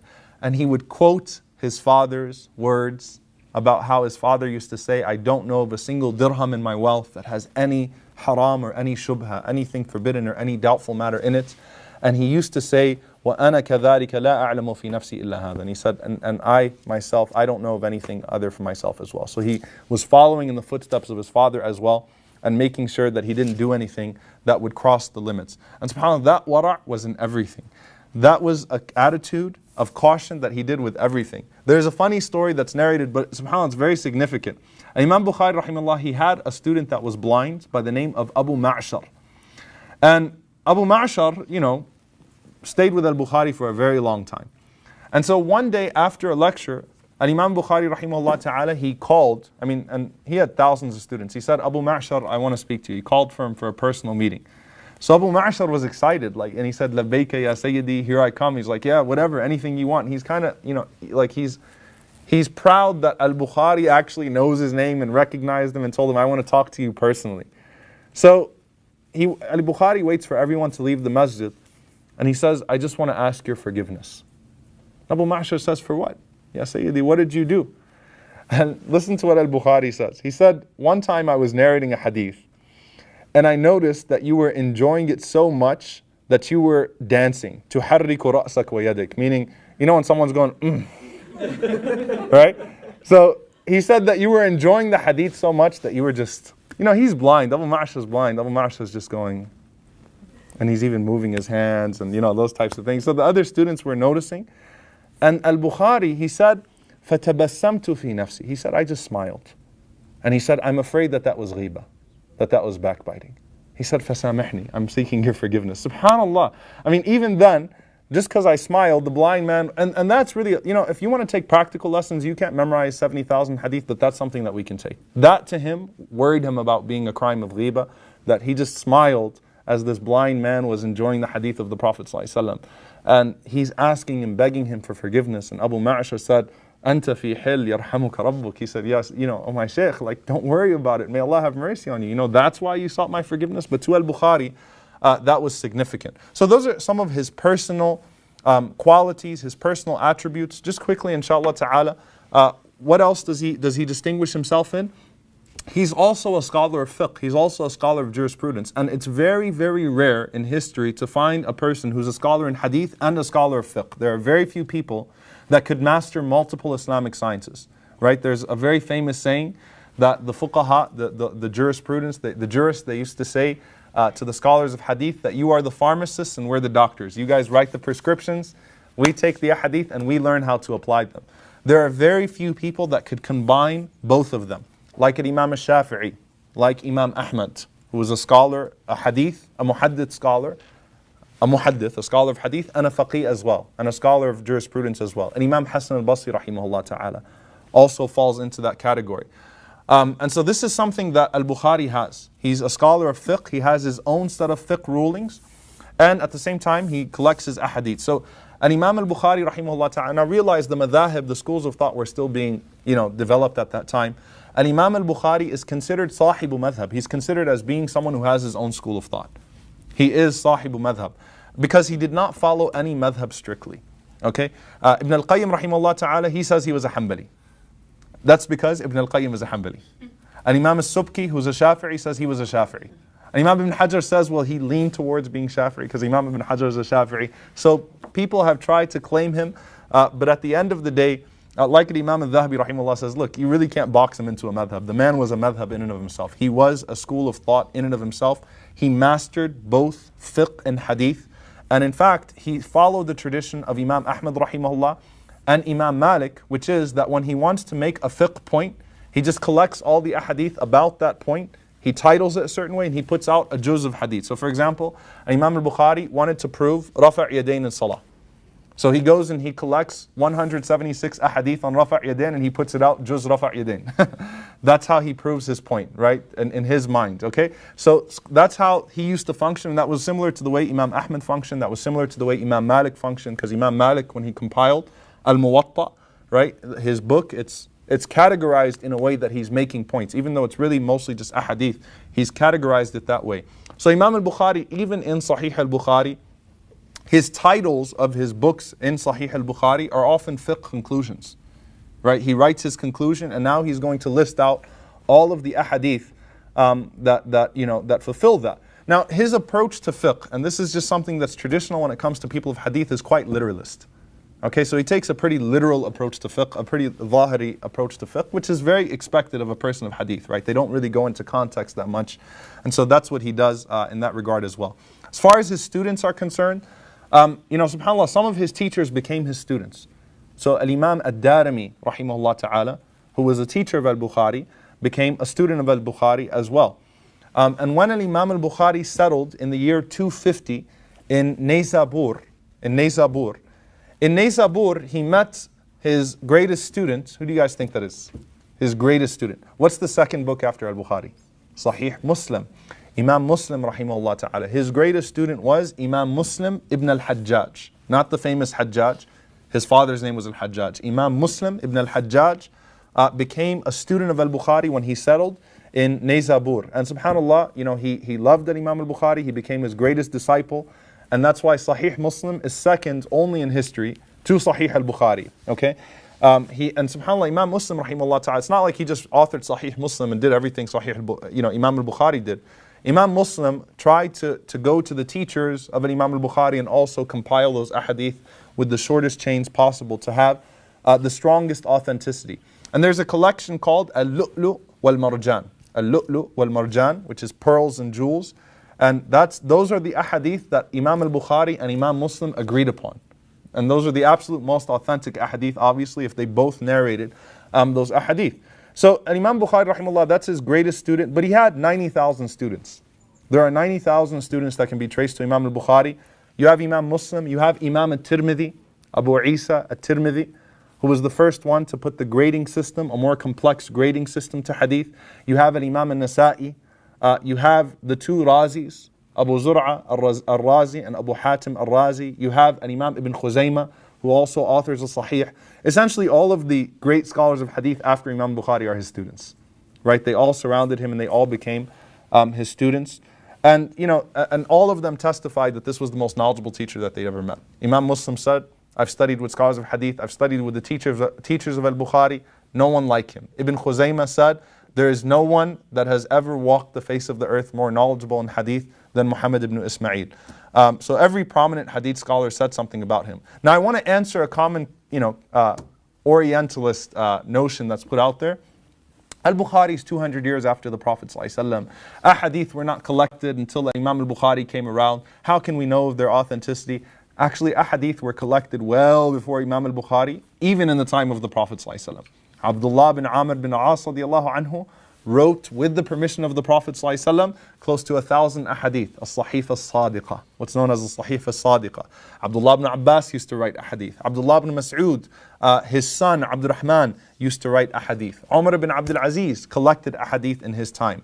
Imam Malik rahimahullah ta'ala wrote Al-Muwatta, and Al-Muwatta was considered the most authentic book in the world after the Quran. So Imam al-Shafi'i said, Al-Muwatta is the most authentic book in the world after the Quran. Then after Al-Bukhari was authored, Imam al-Nawawi rahimahullah said, by consensus of the scholars, Sahih al-Bukhari replaced the Muwatta of Imam Malik rahimahullah ta'ala. And there were many other collections of hadith. There was the Musnad of Abu Dawood al-Tayalisi. There was the Musannaf of Abdul Razzaq. There was the Musnad of Imam Ahmad ibn Hanbal rahimahullah ta'ala, the teacher of Imam al-Bukhari, which is just a huge, if any of you have ever seen Musnad Imam Ahmad, it starts off with the hadiths from Abu Bakr, then Umar, then so on and so forth. It's a huge collection of ahadith. So the collection of hadith was there. People used to collect ahadith. What makes Sahih al-Bukhari so significant in our history? Okay, first of all, there's a story behind the authoring of Sahih al-Bukhari. Imam Bukhari says, I'm sitting in the circle of Ishaq ibn Rahaway, rahimahullah ta'ala, and Ishaq ibn Rahaway, after they go through their thousands of ahadith, he says, I wish someone would just collect the most authentic and reliable ahadith in a concise way that every Muslim can benefit from. Just put the absolute most reliable ahadith together that every Muslim can benefit from. Why? Because up until that point, ahadith narrations were for the muhaddithun, right? I mean, they were just all over the place, these huge books, but the average Muslim really didn't have access to read books of hadith and things of that sort, right? So Ishaq ibn Rahawayh says, I just wish someone would do that. And Imam Bukhari was sitting there, and he says, وَقَعَ ذَلِكَ فِي قَلْبِي. He said, from the moment my teacher said that, it just settled in my heart. So subhanAllah, that suggestion from Ishaq ibn Rahawayh earns him the reward of Sahih al-Bukhari, because he was the first one to put that thought in Imam al-Bukhari's mind and in his heart. Then Imam al-Bukhari sees a dream of the Prophet sallallahu alaihi wasallam. And he sees this dream of Rasulullah sallallahu alaihi wasallam sitting down, and there are flies in front of the Prophet sallallahu alaihi wasallam, and Imam al-Bukhari has a fan in his hands. And he's moving all the flies away from the face of the Prophet sallallahu alaihi wasallam. So he goes to a dream interpreter and he says, what does that dream mean? And they said, you are deflecting away all of the lies that have been attributed to the Prophet sallallahu alaihi wasallam. So Imam Bukhari was clearing those. And subhanAllah, that's significant, because you compare that to a dream, because the ulama say the Prophet ﷺ was saved in body and in teachings twice, and both on the basis of dreams. The teacher of Salahuddin, Nuruddin Zaynqi rahimahullah ta'ala, when he had a dream of two men trying to take the body of the Prophet ﷺ, and when he woke up, he sent people to Medina and he foiled a plot of the Crusaders to take the body of the Prophet ﷺ. So that was one. And this one as well, when an Imam al-Bukhari rahimahullah ta'ala had this dream, and Allah subhanahu wa ta'ala through that preserved the ahadith of the Prophet ﷺ and the authenticity of the sunnah. Now, when did he start writing Sahih al-Bukhari? At the age of 21 years old. So Sahih al-Bukhari starts at the age of 21 years old. He went through 600,000 ahadith. He went through 600, this is how he's going to go through the process of elimination. 600,000 ahadith. He goes through and he finds the absolute most authentic ones to a degree of rigorous authenticity, to a point that not a single person would ever question these ahadith. He makes ghusl, he puts on perfume, he puts on his best clothes, and before he places a single hadith in Sahih al-Bukhari, he prays 2 rak'ahs of istikhara, asking Allah subhanahu wa ta'ala for guidance. So that means there are over 7,000 ahadith in Sahih al-Bukhari. That means that's at least 14,000 rak'ahs of istikhara before placing those ahadith in this compiled work, the full name of which is Al-Jami' Al-Sahih Al-Musnad Al-Mukhtasar. I expect all of you guys to memorize this now. Al-Jami' Al-Sahih Al-Musnad Al-Mukhtasar min hadithi Rasulillahi sallallahu alayhi wa sallam, or min umuri Rasulillahi sallallahu alayhi wa sallam wa sunanihi wa ayyamihi. All right? Can you guys repeat that? Al-Jami' Al-Sahih Al-Musnad Al-Mukhtasar min hadithi Rasulillahi sallallahu alayhi wa sallam wa sunanihi wa ayyamihi, which means the abridged collection of authentic ahadith with connected chains regarding the sayings of the Prophet sallallahu alayhi wa sallam, his practices and his times. Now, after he compiles this work, here's what he does. He sends a copy to Imam Ahmad ibn Hanbal, to Ali ibn al-Madini, to Yahya ibn Ma'in. So he sends it to the 3 most prominent hadith scholars of that time to be checked after he finishes compiling this. After these 3 great hadith scholars went through it, they sent it back, and between the 3 of them, they disagreed with him on 4 ahadith. And then Imam al-Uqayli said that al-Bukhari was actually right and they were wrong. So al-Bukhari proved that those ahadith were also of the highest degree of authenticity. So subhanAllah, so this is connected also to the previous generation, because they checked it. The great scholars of hadith, even before him, the older ones, they checked it. And this book became so important to the ummah that and Imam al-Marwazi, rahimahullah ta'ala, Imam al-Marwazi is one of the greatest Shafi'i scholars. He said that I saw a dream of myself, and I was sleeping, and he said I was sleeping in front of the Kaaba. So he's actually asleep in front of the Kaaba, and he sees a dream while he's asleep in front of the Kaaba, and he sees the Prophet sallallahu alaihi wasallam, and the Prophet sallallahu alaihi wasallam says to me, Ya Aba Zayd, O Abu Zayd, ila mata tudarrisu kitab al-Shafi'i wa la tudarrisu kitabi. How long are you going to teach the book of an Imam al-Shafi'i without teaching my book? All right. So Abu Zayd says, I said, Ya Rasulullah, awalaka kitab, do you have a book? And the Prophet ﷺ said, yes. He said, and what book is that? He said, Al-Jami' al-Sahih li Muhammad ibn Ismail. Go teach that book. So Abu Zayd continued to be a great scholar of the Shafi'i madhab, but he went and he became a scholar in the Sahih of Imam Bukhari as well. And Imam Nawawi rahimahullah says again, consensus, that every scholar considers this to be the most authentic book in the world after the Quran. How much does it consist of? 7,275 ahadith, which includes the ones that have been repeated, because Imam al-Bukhari repeats ahadith in different chapters, and sometimes he puts the same hadith with a different chain. So that's 7,275 including those.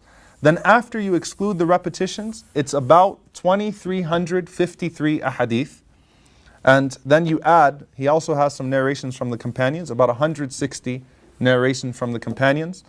In total, you're looking at about 2,500 ahadith and sayings of the Sahaba in Sahih al-Bukhari when you remove all of the different repetitions. Now, Imam Bukhari rahimahullah, there have been PhD theses that have been written on how he organized his book. Every title is so meaningful, and the way that he starts off is meaningful, the way he ends is so meaningful. So subhanAllah, he starts off with Kitab al-Wahi, for example, the book of Revelation. The first hadith he mentions is إِنَّمَا الْأَعْمَالُ بِالنِّيَّاتِ. The hadith that actions are but by intentions. And everyone will have only that which they intended. Why did he do that? For two reasons. Number one, to remind himself of sincerity, that if this is being done for anything other than Allah subhanahu wa ta'ala, Allah will make this effort nothing. So he wrote that hadith there, and this became a tradition. Almost every book of hadith after Sahih al-Bukhari starts off with that hadith to clarify the intentions. Also, he put it there to show that the Prophet ﷺ was sincere, and that's why Allah subhanahu wa ta'ala bestowed revelation upon him. So even though it's in Kitab al-Wahi and he narrates the hadith multiple times, he does it there. Also, if you're reading Sahih al-Bukhari, you'll see Bismillah at random times, and that's because it took him 25 years to write it. And when he took a break from writing for a while, then he'd write Bismillah again to indicate that he's starting over again. At the beginning, he makes a point in every single title of his Sahih. So sometimes he writes his fiqh conclusion. Sometimes he protests, and what I mean by he protests what people didn't consider to be a hadith. So for example, he has Bab kun fi dunya ka'annaka gharib. That be in this world as if you're a stranger. Some people used to say that was just a saying of Ibn Umar radiallahu anhu. So al-Bukhari, in order to protest that, says no, Bab kun fi dunya ka'annaka gharib, and he clarifies in the book what part is from Ibn Umar radiallahu ta'ala anhu. Okay. Also, when he quotes a hadith multiple times, he'll choose a particular hadith with a particular chain to match that book, to match it properly.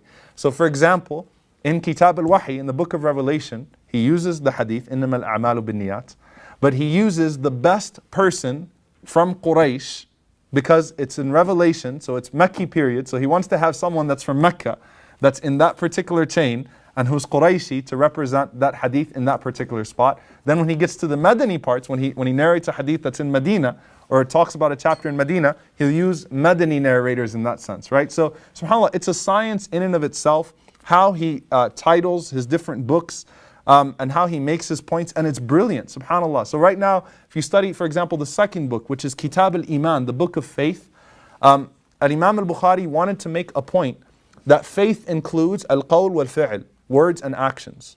Why? Because there are a lot of deviant groups at that time that were trying to say that faith doesn't include your actions, or faith is only affirmed through your actions, and so on and so forth. So he wrote, the title of his chapter is Bab Du'a'ukum Imanukum. The book is called Your Du'a is Your Iman. Where did he get that from? Allah subhanahu wa ta'ala says in the Quran, قُلْ مَا يَعْبُؤُ بِكُمْ رَبِّي لَوْلَا دُعَاءُكُمْ.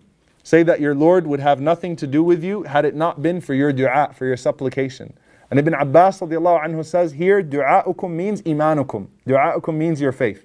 So Imam al-Bukhari, to make his point in the first chapter, the way he titles it, he shows imanukum, du'a'ukum, your faith is your du'a. Why? Because du'a is an action that includes the heart, the tongue, and every single part of you, and it connects all of the things all together. So he titles it that way. And then he ends his book, he ends Sahih al-Bukhari with the hadith kalimatan, habibatan. That there are two words that are khafifatan ala lisan, light on the tongue, habibatan ila ar-Rahman, that are beloved to ar-Rahman, thaqilatan ala al-mizan, and they are heavy on the scales. Subhanallah wa bihamdihi, subhanallah al-azim. Why? Because al-Bukhari says, I don't want anyone to be overwhelmed, right? This is his way of saying that faith is easy, right? It starts off with a sincere intention and he ends off his book with a simple action. So al-Bukhari, again, Sahih al-Bukhari becomes the greatest book, the greatest collection that's ever been written. It has over 300 commentaries. The most famous one, which is Fath al-Bari by Imam Ibn Hajar rahimahullah ta'ala. And to understand the role Fath al-Bari plays, Fath al-Bari to the hadith of Bukhari is like al-Imam al-Tabari is to tafsir. Like al-Tabari basically put all forms of tafsir into one tafsir and it became the mother of tafsirs. Fath al-Bari is the mother of commentary on ahadith. And it's such a powerful commentary that a scholar that lived only a few hundred years ago, Imam al-Shawkani rahimahullah ta'ala, someone asked him, why don't you write a commentary on Imam al-Bukhari, on Sahih al-Bukhari? He said, because the Prophet ﷺ said, La hijrata ba'd al-fath, that there is no migration after the conquest. And Ibn Hajar already conquered it, right? There's no reason at this point to even write a commentary on it. So this is a very powerful book, and it's not the only book he's written. Al-Bukhari has written numerous books. He's written Al-Adab al-Mufrad, right, collecting the ahadith of manners. And he uses ahadith there that are authentic, but here's the difference. In Sahih al-Bukhari, he has Kitab al-Adab. He has the book of manners. But then he has Al-Adab al-Mufrad. He'll put ahadith in Al-Adab al-Mufrad that he won't put in Sahih al-Bukhari. Why? Because the conditions of Sahih al-Bukhari are so impossible to fulfill that literally out of the 600,000 ahadith he studied, only a little over 2,000 could fulfill those conditions, because the conditions were so stringent. So for example, the difference, why is Sahih Muslim not as authentic as Sahih al-Bukhari, even though if a hadith is from Sahih Muslim, we say it's authentic? Because Imam al-Bukhari introduced a condition to Sahih al-Bukhari that had never been found before, which is that even if all of the narrators are of the greatest trustworthiness and of the greatest truthfulness, he has to affirm al-luqya. He has to affirm when they met, how they met, and when they sat together, which no one else had ever done. Meaning, if there is a super authentic, like if Hasan al-Basri narrates a hadith from a companion, you don't need to know when, you know Hasan al-Basri, you know who he is, and you know who the companion is. That's good enough. And Imam al-Bukhari says, no, I want to know when they met and how they met, so that I can put it in this particular book so that no one can question it. And that's why the only one that would question, anyone that would question al-Bukhari is simply ignorant of hadith collection and how it goes in the process of it. So let's get back to his personal life now. And we'll end with that inshallah ta'ala. We talked about his personal manners, the fame that came with it, right? Now you can imagine he probably had a lot of haters, right? As his reputation grew, especially a 21-year-old walking into cities where they have 70-year-old hadith scholars, and everyone leaves those 70-year-old hadith scholars because they realize that the 21-year-old knows what he's talking about a lot more. Even though al-Bukhari has the adab that we've mentioned, and he's so careful not to offend anyone, not to say anything bad about someone, he gains his level of haters. So al-Bukhari rahimahullah, the way it starts off, he goes to Naysabur, and Naysabur was where he taught Imam Muslim rahimahullah ta'ala. There was a great scholar there, a great hadith scholar there, by the name of Yahya al-Dhuhali. Yahya al-Dhuhali was considered the greatest muhaddith of that city, right? And one of the greatest muhaddithin of the time. And he was the primary teacher of Imam Muslim until Imam al-Bukhari came along. And when Imam Bukhari came along, he directed people to him, he praised him and everything like that. But Yahya al-Dhuhali realized that his students were slowly decreasing and they were all going to Imam al-Bukhari rahimahullah ta'ala. So what is the easiest way, what is the dirtiest way and cheapest way to discredit someone? You know how? You label them. You say, he's a Wahhabi, he's a Sufi, don't listen to him. He secretly belongs to this group. So what did Yahya al-Dhuhali do? He did exactly that. His ego got to him, his jealousy got to him, so he told people that al-Bukhari is secretly from al-Mu'tazila.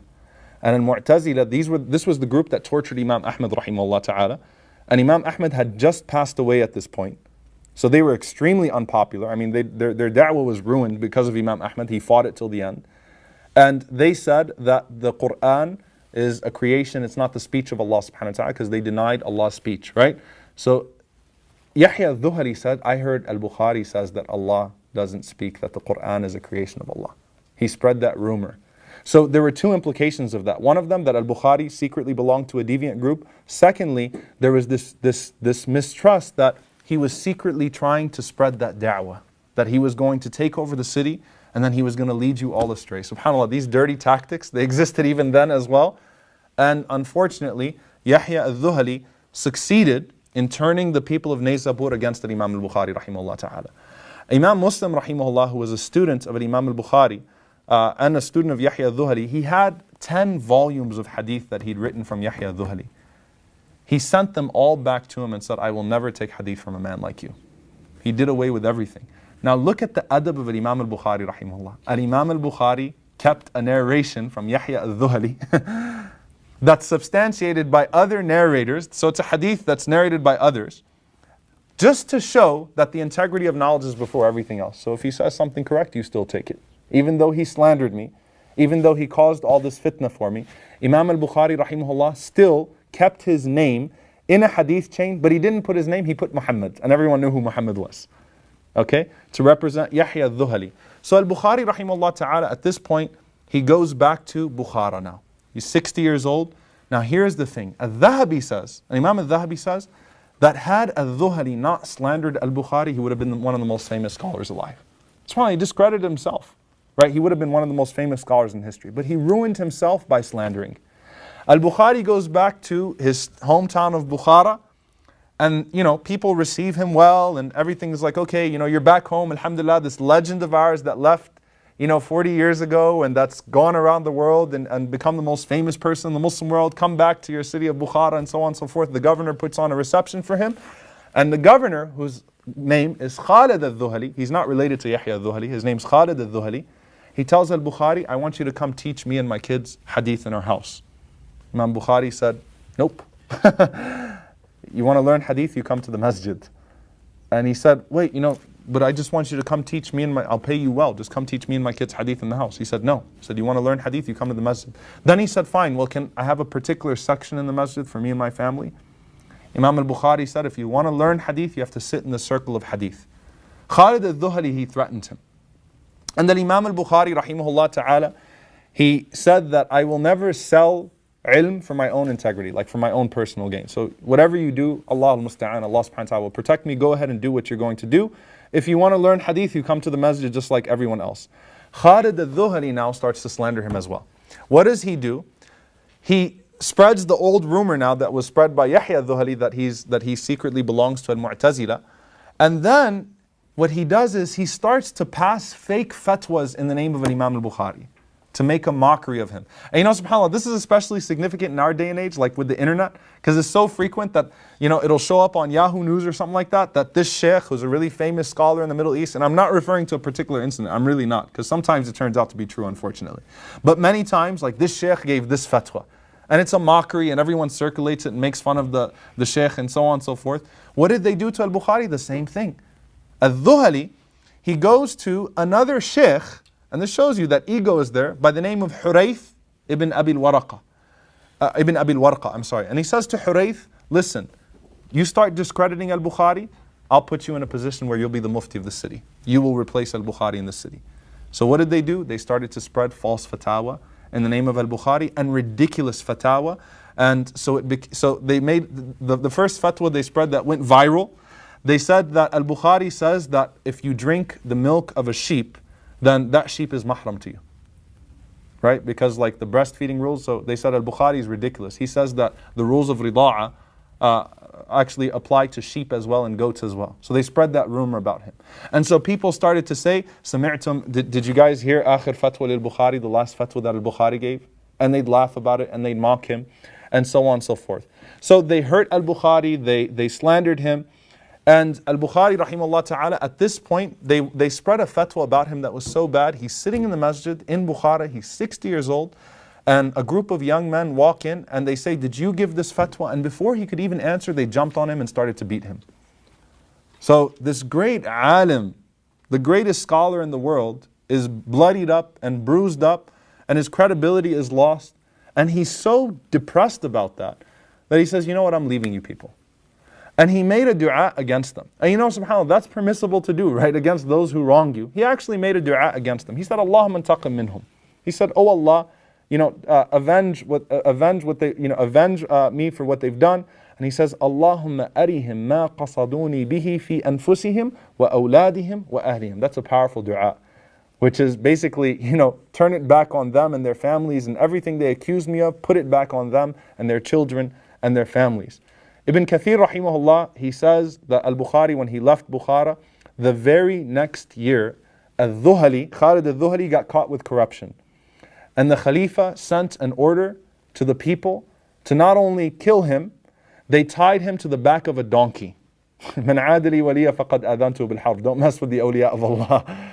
They tied him to the back of a donkey, and the donkey pulled him by his legs all around the city, the governor, and the people spit on him, and they lashed him, and they dragged him to prison, and he died in a prison cell. No one cared for him. Hurayth, that scholar, also corruption came about him, and Ibn Kathir says he was tested in every single way that you could possibly be tested with. Disease, hatred, corruption, everything was hurled against him because of what he did. Subhanallah. So that's the power of the dua, and that's why Rasulullah ﷺ says that dua al-mazlum, the dua of one who is oppressed, there's no hijab between that dua and Allah subhanahu wa ta'ala. It goes to Allah subhanahu wa ta'ala. Even if it's a kafir, if it's a non-Muslim that makes dua to Allah, that's wrong, Allah accepts it. What then of the greatest muhaddith in the world, the greatest scholar in the world, when he makes dua against the people because of the way that they treated him?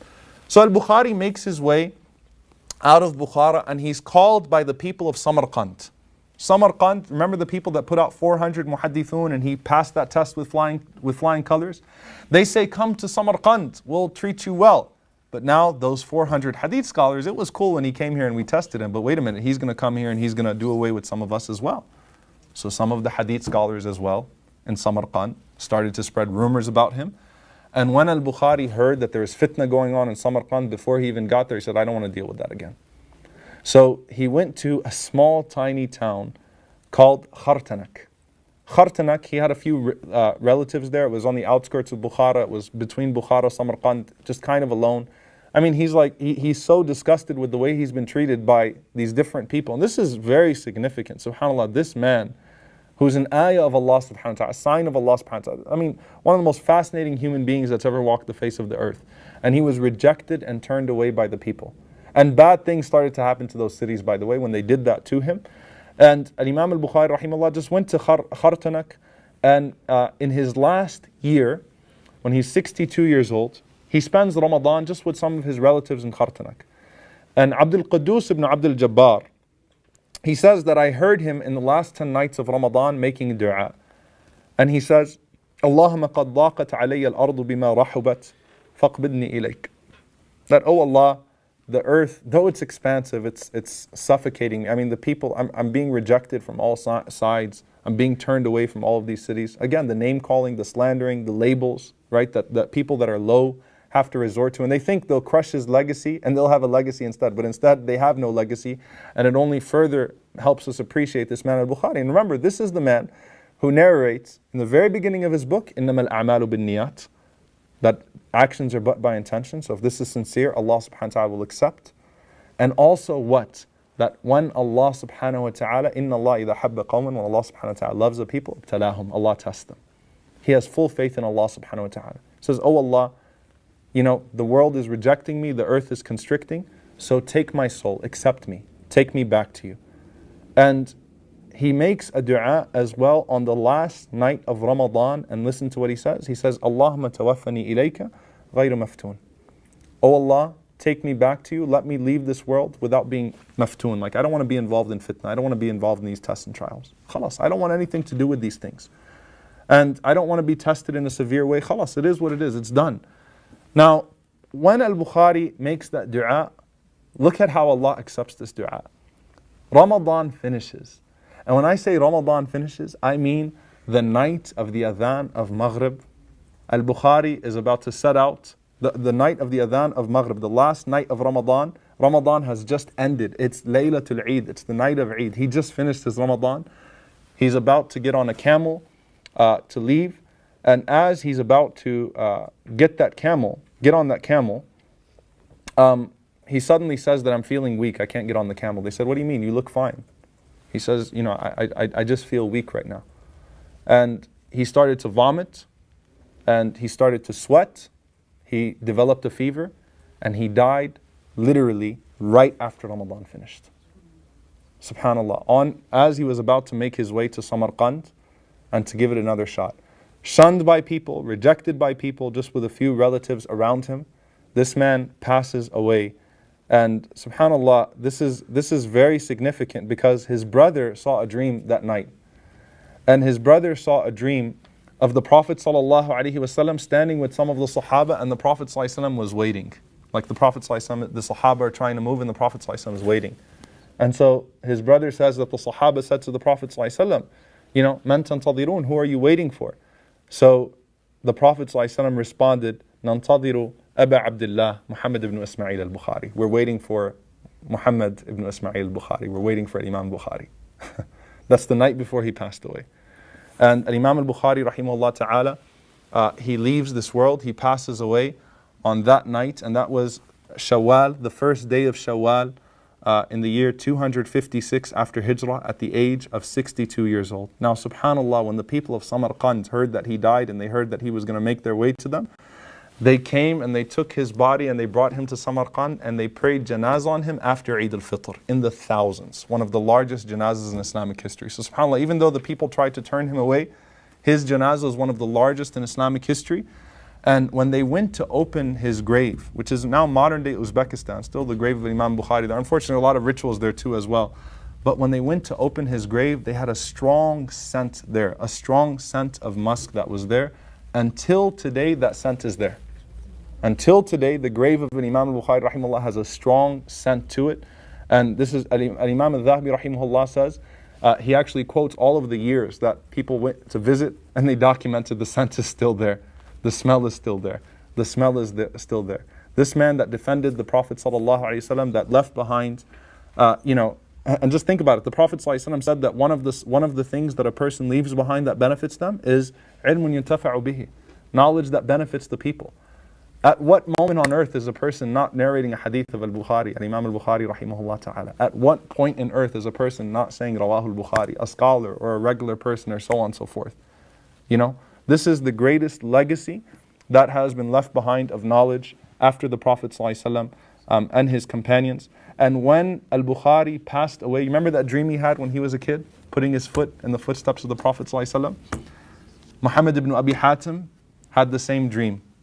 Najm ibn Fudayl ibn Ayyad, he had the same dream. All of his colleagues and all of his students start to see the dream of their teacher, and Imam al-Bukhari putting his footsteps in the footsteps of the Prophet ﷺ.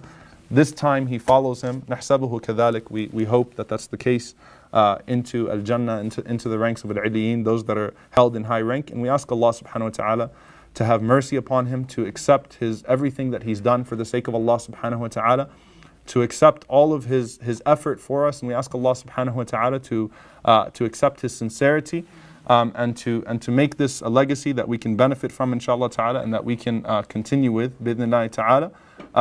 Don't leave yet, guys. Jazakumullahu khairan to everyone who tuned in today. We have a special announcement, and to make that special announcement, there's a brother that's here, and you might have seen him by now. He's not a jinn, all right? Though some people assert.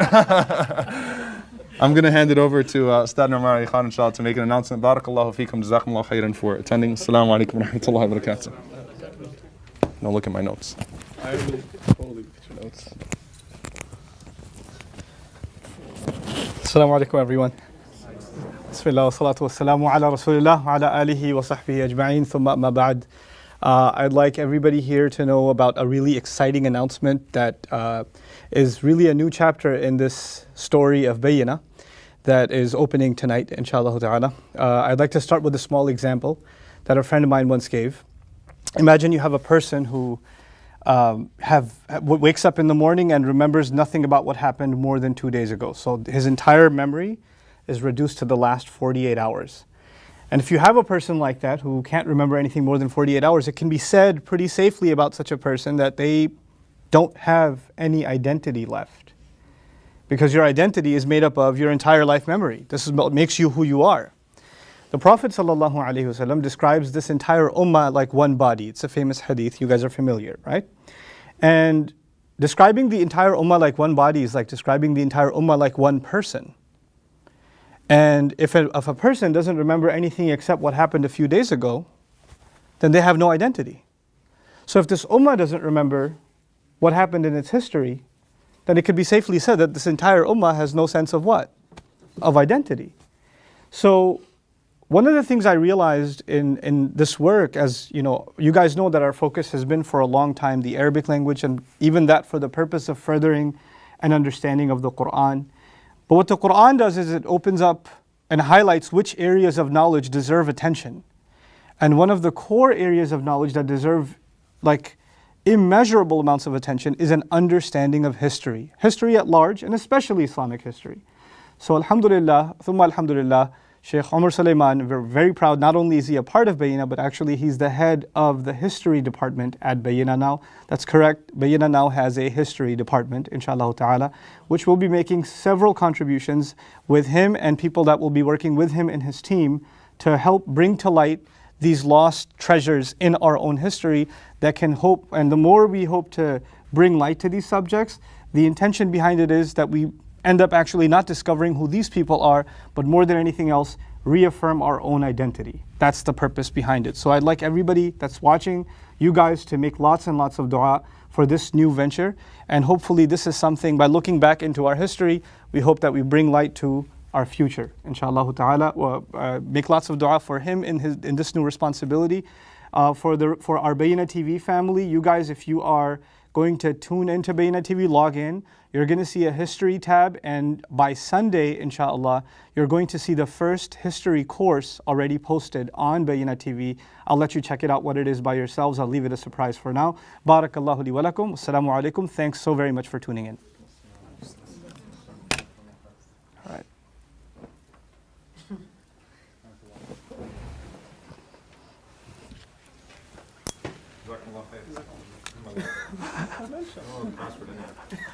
But I'll give you a clue. It's an Islamic figure.